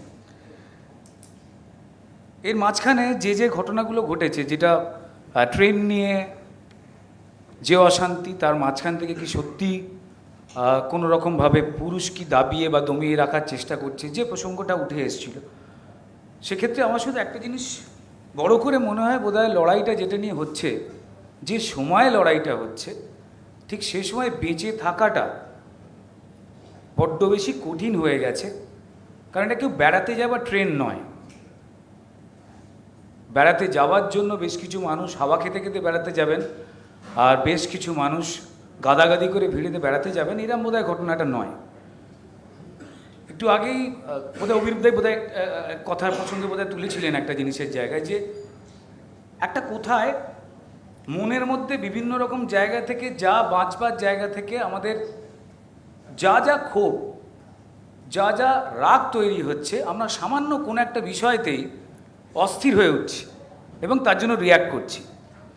পল্লবী যাতায়াত করেন এই ট্রেনে, আমি কখনো যাতায়াত করিনি এই কয়েকদিনের মধ্যে এই ধরনের ট্রেনে। যতটুকু জানতে পারি এবং শুনতে পারি বা পড়তে পারি, সেক্ষেত্রে মনে হয় ওইদিকে ট্রেনগুলিতে যেভাবে মানুষ চলাচল করেন, রাষ্ট্রের দায়িত্ব খালি চোখে তাকিয়ে এই দৃশ্যগুলোকে বারবার দেখা নয়, বা পুরুষ এবং মহিলার যে দ্বন্দ্ব, বাজে লড়াই, সেটাকে উস্কে দেওয়া নয়। সমস্যাটা অন্য জায়গায় রয়েছে। এবার সেই সমস্যাটাকে নিয়ে যেহেতু নারী এবং পুরুষের ভাগ নিয়ে আমাদের বলতে বলা হয়েছে, তো আমরা চেষ্টা করছি বিভিন্ন রকম এক্সাম্পল টেনে নিয়ে এসে, বলতে গেলে যেগুলোকে রেয়ার এক্সাম্পল বললে ভালো হয়, ওই পুরুষ আর আঙুলের দিকে আঙুল তোলা।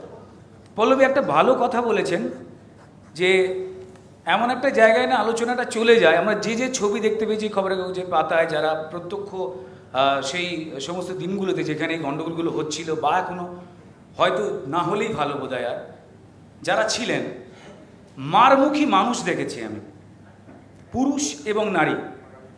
অবহেলিত কোনো মানুষকে দেখতে পাইনি। প্রত্যেকের চোখে মুখে একে অপরের এগেনস্টে সুবিধা ভোগ করার বা সুবিধা না ভোগ করার জন্য খুব রাগ এবং জ্বালা। অন্তত আমি চাইব, পুরুষ বলে নয়, মানুষ হিসেবে আমি চাইব যে ওই কয়েক ধরনের কীট যারা সমাজে অনেক রকম ঘটনা ঘটায়, সেগুলোকে বড় করে না তুলে, নারী তো মা, তারাই তো বোধহয় কোল পেতে দেন, স্নেহ যত্ন সবটাই করেন। এখন অসুস্থ হয়ে গেলে নার্স একজন মহিলাই থাকেন। আমার মনে হয় সেদিক দিয়ে বিচার করে বিষয়টাকে নরম চোখে দেখা উচিত মহিলাদেরই। কেউ কাউকে দমাবার চেষ্টা করছে না। শেয়ার করলে সমস্যাটাকে বোধহয় সমস্যাটা তাড়াতাড়ি মিটে যাবে। অনেক ধন্যবাদ রুদ্রনীল। আমার প্রথম রাউন্ড এখানেই শেষ।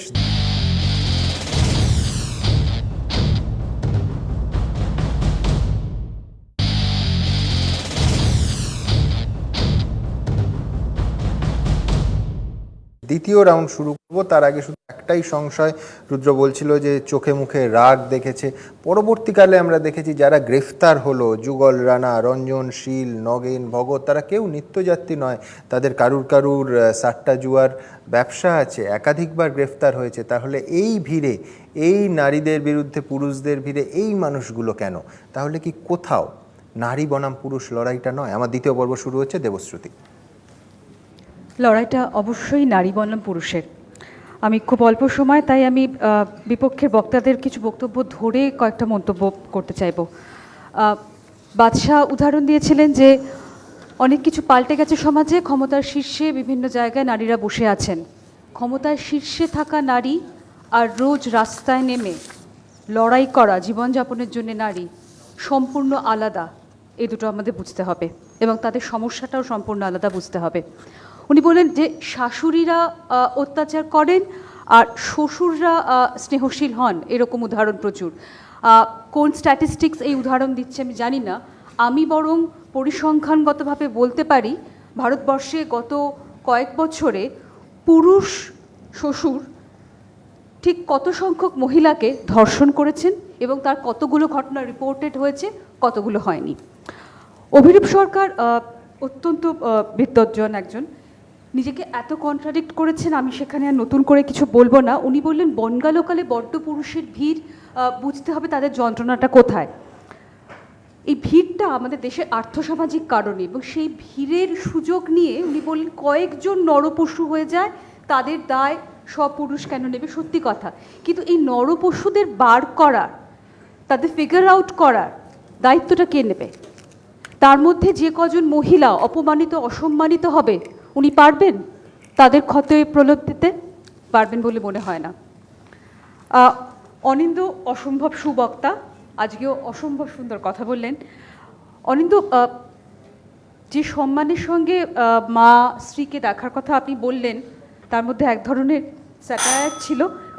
মজা হিসেবে এটা খুব ভালো, পল্লবী জানবেন এই মজা ভয়ঙ্কর মজা হয়ে যায় যখন ভিড়ের মধ্যে চারদিকে গায়ে হাত পড়তে দেখি আমরা, বা আমাকে ট্রেনে ওঠার সময় বুকে পেটে কেউ ধাক্কা মারে ইচ্ছাকৃতভাবে। অন্যান্য যানবাহনের কথা একই রকমভাবে প্রযোজ্য।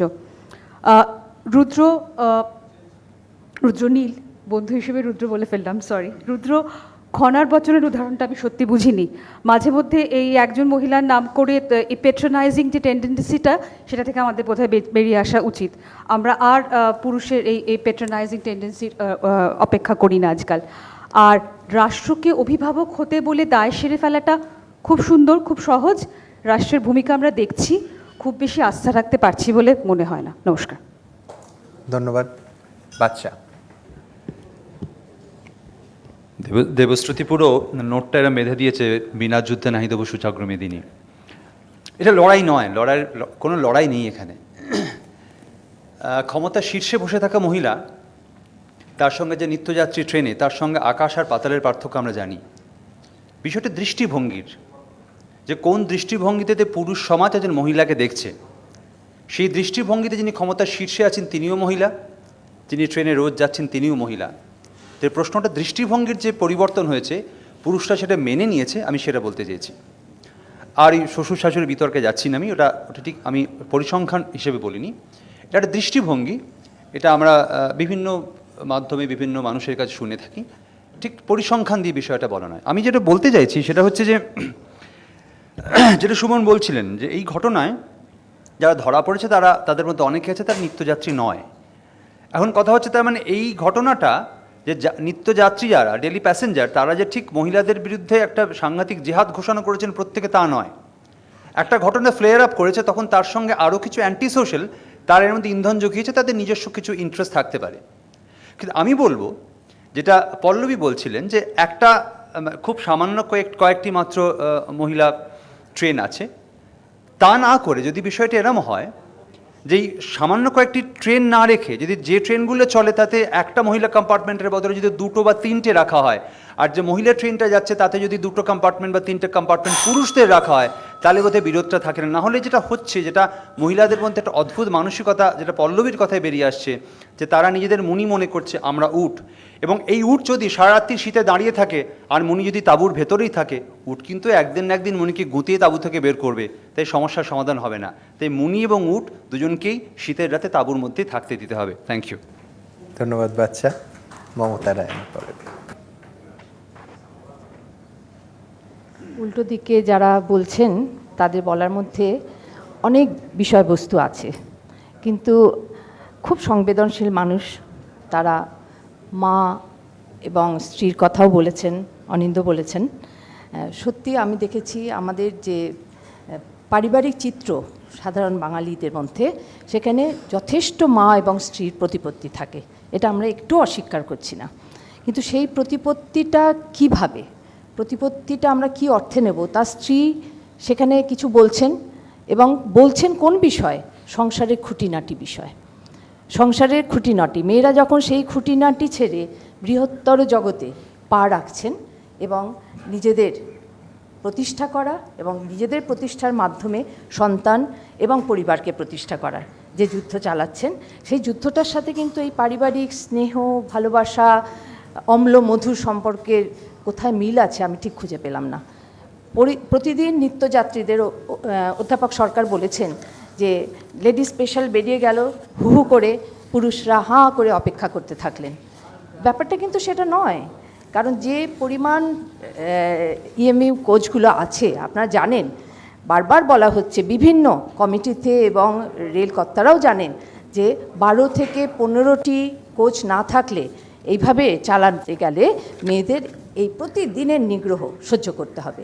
লেডি স্পেশাল একটি আছে, তারপরে এটা রেল বোর্ডের এবং রেলের এটা দায়িত্ব যে 10 মিনিটের মধ্যে আরেকটা পুরুষদের জন্য, সাধারণের জন্য একটা ট্রেন চালু করা হোক না।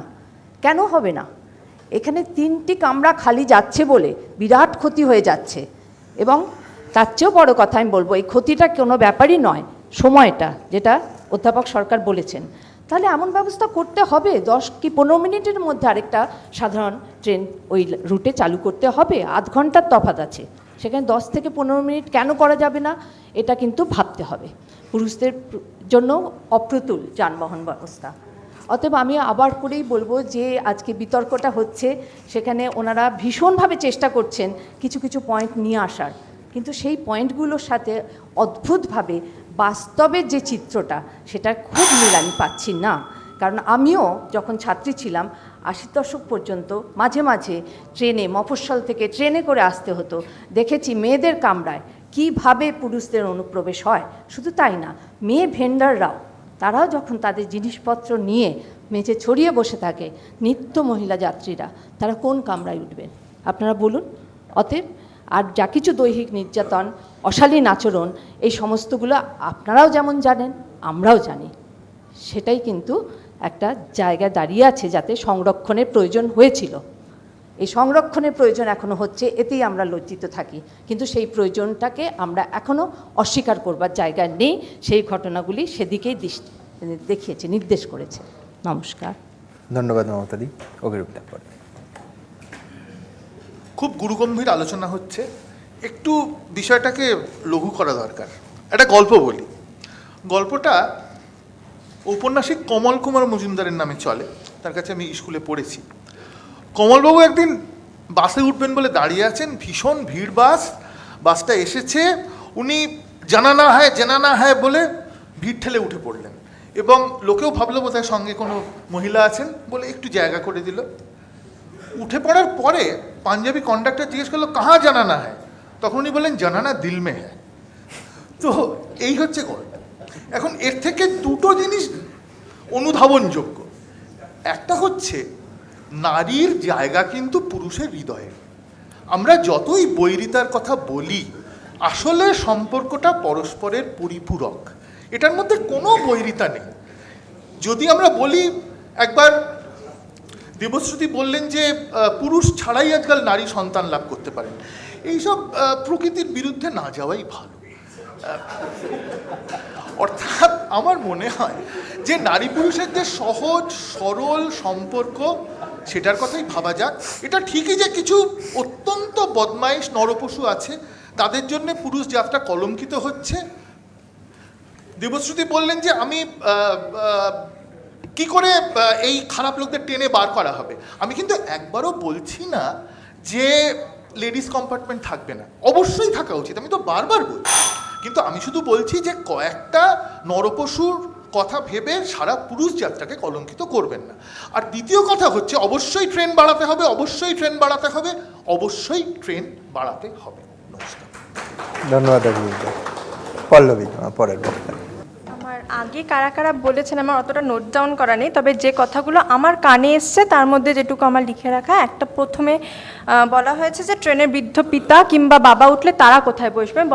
বলা যায় যে জেনারেল ট্রেন কিংবা লেডিস কম্পার্টমেন্টে একটা হ্যান্ডিক্যাপ্ট কিংবা একটা ফিজিক্যালি মানে সিনিয়র সিটিজেনের একটা জায়গা থাকে, যেখানে বৃদ্ধ পিতা কিংবা মানে শারীরিকভাবে দুর্বল যে কেউ এসে বসতে পারেন, সেখানে আমরা মেয়েরাই জায়গা ছেড়ে দিই। দ্বিতীয়ত, পুরুষরা বেঁচে থাকার লড়াই করছে, সেটা হচ্ছে চোখের সামনে থেকে একটা ফাঁকা ট্রেন চলে যাচ্ছে, সেখানে উঠতে পারছে না।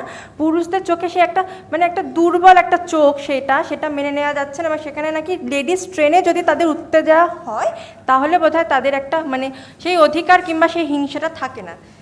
যেটা একটা দেখেছি সেটা হচ্ছে গিয়ে যেটা বললে যে মুনি এবং উট, যেটা শীতে প্রত্যেকেই কাবু হয়, ফলে দুজনেই ঢুকতে দেওয়া উচিত। সেক্ষেত্রে আমার মনে হয় যে পুরুষদেরও ট্রেন আছে, মহিলাদেরও ট্রেন আছে, ফলে সেক্ষেত্রে আমার মনে হয় না সেই বিতর্কটা এখানে আসা উচিত। এখন মিডিয়ার মাধ্যমে আমরা এক একটা মেয়ের শারীরিক ধর্ষণের কথা শুনি, কিন্তু প্রত্যেক দিন আমাদের সমাজে কত কত মেয়ে মানসিকভাবে ধর্ষণ হয়, এবং সেই ধর্ষণের কাণ্ডগুলো কিন্তু ট্রেন, বাস, মেট্রো এবং বিভিন্ন পথে আমরা দেখতে পারি, সেটা মিডিয়া আমাদের সামনে কখনো আনেন না।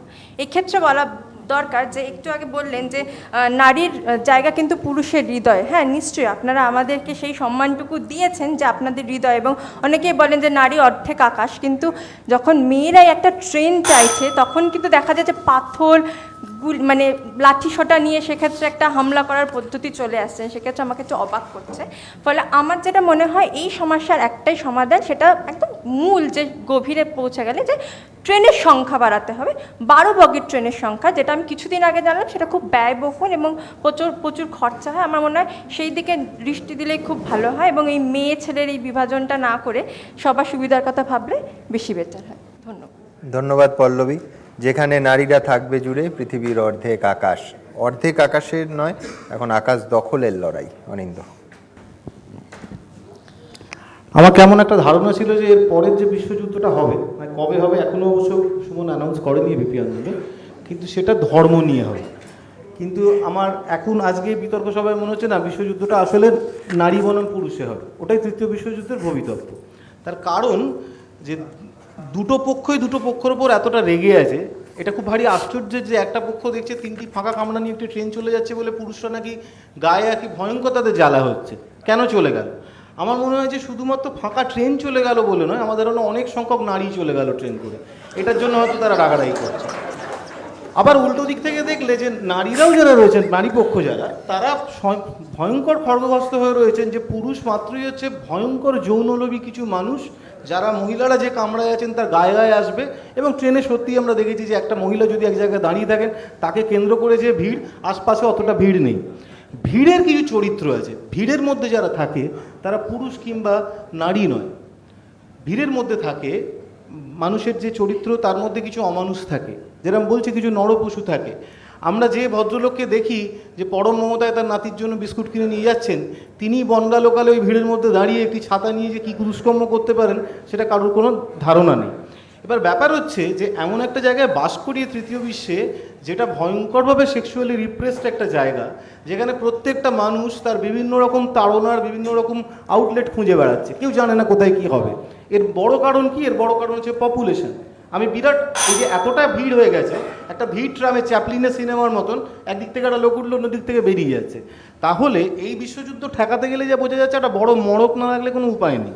তার কারণ নারী বা পুরুষ এরা যদি একে অপরকে সঠিকভাবে মানুষ চোখে না দেখে, যদি তারা সঙ্গী হিসেবে না দেখে, বন্ধু হিসেবে না দেখে, তাহলে তো ভারী মুশকিল। তাহলে তো ইট ছোঁড়াছুড়িটা সারাক্ষণ চলবে। এটা একটা রেলের কামরা সত্যি একটা অজুহাত মাত্র। আমার মনে হয় যে তার অনেক ওপরে কিন্তু নারী বা পুরুষের হাত থাকা উচিত। তারা নিজেরা যদি এই বিভেদটা ভুলে, আমরা যদি নিজেরা না পাশাপাশি দাঁড়াই, আমরা যদি সেইটুকু অন্তত শিক্ষিত না হয়ে উঠতে পারি, তাহলে তৃতীয় বিশ্বযুদ্ধ আসন্ন।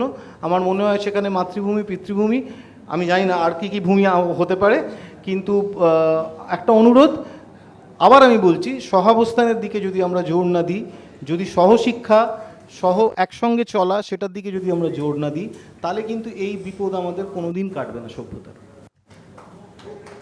ধন্যবাদ অনিন্দ। শাশ্বতী দি পরের বক্তা। আমার মনে পড়ছিল, মাতৃভূমি বলি, জার্মানরা পিতৃভূমি বলে, দুটোই দেশ বোঝায়। এখানে যখন সেটা রেলের কামরা বোঝাচ্ছে তখন খুব মুশকিল, আসলে আমাদের বিপরীত দিকের বক্তাদের খুব মুশকিল, কারণ তারা ভেতর থেকে বিশ্বাস করেন না অনিন্দ যতই ইয়ার্কি মারুক যে তৃতীয় বিশ্বযুদ্ধ নারী বনাম পুরুষ হবে, ও জানে যে হবে, এটা হবে না, কারণ আমরা বেসিক্যালি মানে মেজরিটি এখনো হেটারোসেক্সুয়াল এবং পুরুষরা না থাকলে আমাদের ভারী মুশকিল, মেয়েরা না থাকলে পুরুষদের ভারী মুশকিল, ফলে সেই জায়গা থেকে আমাদের এরকম থাকতেই হবে। আমি 2-3টে জিনিস বলতে চাইছি, যেটা অনিন্দ বলল, ভিড়ের মধ্যে যে মানুষটা বিস্কুট কিনছে নাতির জন্য ভিড়ের মধ্যে সে সুযোগ সন্ধান করে, এই ভিড়টা সুযোগটা তৈরি করে দিচ্ছে, এবং যে যুদ্ধটা আসলে রেলের বিরুদ্ধে হওয়া উচিত ছিল সেটা আমি আবার বললাম ওই জিরো সাম গেমের মতো, একটি মেয়ে একটু আরামে যাবে, কাজেই সমস্ত পুরুষদের সেইটা গাত্রদাহ, কারণ ট্রেনগুলো ফাঁকা যায় না, পল্লবী সেটা কনফার্ম করবে, মেয়েরা বাদুড় ঝোলা হয়ে যান না, ফাঁকা কেউ যায় না। আমি অন্য জিনিস আমি রুদ্রনীলের একটা মনে করাবো যে খনা বলতেন খুব ভালো কথা, কিন্তু খনার জিভ কাটার ব্যবস্থা করেছিলেন যাতে তিনি না করতে পারেন, সেটা তার স্বামী এবং শ্বশুরই কিন্তু করেছিলেন। হ্যাঁ, খনার জিভ কাটার, এবং সেটা মাটিতে পুঁতে, তাই জন্য বলা হয় যে সেই যে পিঁপড়েরা খেয়েছিল বলে পিঁপড়েরা বৃষ্টি বুঝতে পারে, ভূমিকম্প বুঝতে পারে, ইত্যাদি ইত্যাদি। হ্যাঁ, ফলে রাষ্ট্রের বিরুদ্ধে যেখানে আমাদের আসল লড়াইটা হওয়া দরকার সেটা যদি না হয়, পুরুষ যদি পুরুষই হতে থাকে, মেয়েরা যদি মেয়েই হতে থাকে, মানুষ যদি না হতে থাকে, তাহলে কিন্তু খুব মুশকিল। ফলে আমরা কোথাও শেষ পর্যন্ত আমরা নারী পুরুষ লড়াই চাই না, কিন্তু সবাই যেন প্রত্যেকের অধিকার, দায়িত্ব আর সুযোগের সমতা আমরা পাই, আমরা যেন পরস্পরের বিভিন্নতাকে স্বীকার করতে শিখি, দমন করতে না শিখি, না হলে আমরা সবাই মিলে এই গভীর গাড্ডায় পড়ে থাকবো, পাথর ছুঁড়ব, অভিশাপ দেব, লড়াই করব, আর জীবনের ট্রেনটা পাশ দিয়ে হু হু করে বেরিয়ে যাবে, আমরা উঠতে পারবো না। ধন্যবাদ। দারুণ শাশুড়িদি। শেষ বক্তা রুদ্রনীল। শাশুড়িদি প্রায় বলেই দিয়েছেন আর কি, আমরা যেটা নিয়ে লড়াই করছিলাম, তবে একটা কথা বলতেই হয়, যেখানে অনিন্দ একটু আগে প্রায় শেষ করার জায়গায় চলেই এসেছিল, কথা বলতে বলে দেবশ্রুতি আমার বন্ধু বলে আমি বলতে পারি, কারণ ও যদি হেভিয়ার যদি কোনো কিছু লড়ে অসুবিধা হবে না, বন্ধু মানুষ তো রাষ্ট্রের ওপরে আস্থা বা বিশ্বাস হারাচ্ছেন বা হারিয়ে ফেলছেন আর কি, যা যা হচ্ছে এই সমস্ত প্রসঙ্গে বলে আর কি দেবশ্রুতি ভাবছেন। শাশ্বতীদির কথা যদি টেনে বলাই যায় একই জায়গায়, বাকি আমরা একটা জিনিস বিশ্বাস করি যে এই যে লড়াই, এই লড়াইটা বাঁচবার লড়াই। আমি প্রথমে ওই জন্যই বলেছিলাম বোধহয়, যেটাকে নিয়ে আলোচনার জায়গা হচ্ছে বেড়াতে যাবার ট্রেন নয়, বাঁচবার ট্রেন। ছেলে মেয়ে প্রত্যেকেই রোজগার করতে চাইছেন, এখন নিজের পায়ে দাঁড়াতে চাইছেন, বাড়ির মানুষটাকে ভালো রাখতে চাইছেন, যেখানে দেশ আমাদের ভালো রাখবার জন্য যত লোভগুলো আমাদের ওই ন্যায়বাক্য নীতিবাক্য বা শিখিয়েছিল, সেই রকম পরিবেশ তৈরি করতে পারছেন না। সো ফলে আমাদের সবাইকে নামতে হচ্ছে, লড়াই করতে হচ্ছে, এবং সেখানে প্রত্যেকেই আমরা বিরক্ত হয়ে থাকছি।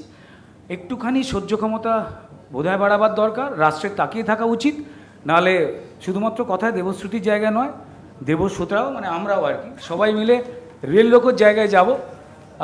কিচ্ছু করার নেই, কারণ রেলের সংখ্যাটা বাড়তে হবে। আর হ্যাঁ, প্রসঙ্গত বোধহয় সবাই একটা জিনিসের জায়গায় জানেন যে রেলটা অত্যন্ত লাভজনক একটা ব্যবসা, রাষ্ট্র নিশ্চয়ই বোঝেন। সো ফলে ঘন ঘন হ্যাঁ একদম সম্পূর্ণ ভর্তুকিতে চলে, লোকসানে সে তো চুরি হয় বলে লোকসানে না, আলাদা, কারণ ওটাই তো ওই আসল প্রশ্নটা তো ওইটাই। যাই হোক, রেলে অত্যন্ত চুরি হয়, সেই জন্য রেল লোকসানে চলে, সবাই হাসে। তো একটাই কথা জায়গা হচ্ছে যে অত্যন্ত লাভজনক একটি ব্যবসা, যদি চুরি না হয় তো চেষ্টা করে যে একটু বেশি রেল টেল বাড়াক, আর সংরক্ষণ হোক অসুস্থ মানসিকতার লোকজনের, তিনি পুরুষ হোক বা নারী, প্রত্যেক ট্রেনে 2টো করে বগি। অনেক ধন্যবাদ। আমার মনে হয় আমার শেষ বক্তারা যিনি সংযোজনা করছেন তার জন্য সাম আপের কিছু বাকি রাখেননি। আমি শুধু একটা জিনিস দেখতে চাই, যেটা সাধারণত এই ধরনের সভা আমি করি না, প্রস্তাবের পক্ষে যারা বলেছেন তাদের কে কে সমর্থন করছেন দয়া করে যদি হাত তোলেন। প্রস্তাবের পক্ষে যারা বলেছেন আর বিপক্ষে যারা বলেছেন তাদের কে কে সমর্থন করছেন। আমার মনে হয় মাতৃভূমি পিতৃভূমি এখান দিয়েই চালিয়ে দেওয়া যায়, মানে একদম। হ্যাঁ হ্যাঁ শিওর। আমি একটা কথা বলে একটা শেষ কথা বলি, হ্যাঁ একটা শেষ কথা বলি, হ্যাঁ একটা শেষ কথা বলি, সেটা হচ্ছে এই যে বিতর্কের শেষে যদি আমরা লড়াই চালিয়ে যাই, তাহলে যে লড়াইটা হচ্ছে মাতৃভূমি পিতৃভূমি সেটা চলবে, এবং অনিন্দর ভাষায় যে অনিন্দর আশঙ্কা তৃতীয় বিশ্বযুদ্ধে সেটা খুব তাড়াতাড়ি চলে আসবে। তাই কোনো লড়াই নেই, লড়াই এখানে আমরা থামিয়ে দিলাম, তৃতীয় বিশ্বযুদ্ধে আটকে দিলাম, যে লড়াইটা বাইরে হচ্ছে, আশা করবো কাল থেকে সেটা হয় না। একদম। আমার মনে আছে যখন আমরা ট্রেন যাত্রা রেল যাত্রা নিয়মিত করতাম, একটা খুব বস্তা পচা রসিকতা ছিল যে ডেইলি প্যাসেঞ্জার নয়, ডেইলি পাষণ্ড। পরে ব্যাকরণবিদরা বলেছেন ওটা নাকি শব্দার্থ সংশ্লেষ বলে, আমি জানি না কি বলে, কিন্তু মোটামুটি সেই জায়গা থেকে যদি একটা সার্বিক উত্তরণ হয় তাতে ক্ষতি কি। আর পুরুষ নারীর লড়াইটা যদি পরিষেবার জন্য, পরিকাঠামোর জন্য হয়, পুরুষ নারী একসঙ্গে মিলে সেই লড়াইটা চালায়, সেই রেল কর্তৃপক্ষের বিরুদ্ধে যে পূর্ব রেল বিভাগের গত কয়েক বছরে 1 ইঞ্চিও রেল লাইন বাড়েনি জমির অভাবে, অর্থের অভাবে, তাহলে আমার মনে হয় যে শেষ হাসিটা নারী কিংবা পুরুষ নয়, নারী এবং পুরুষ হাসতে পারবে। আমার অনুষ্ঠান এখানেই শেষ করব, ভালো থাকবেন।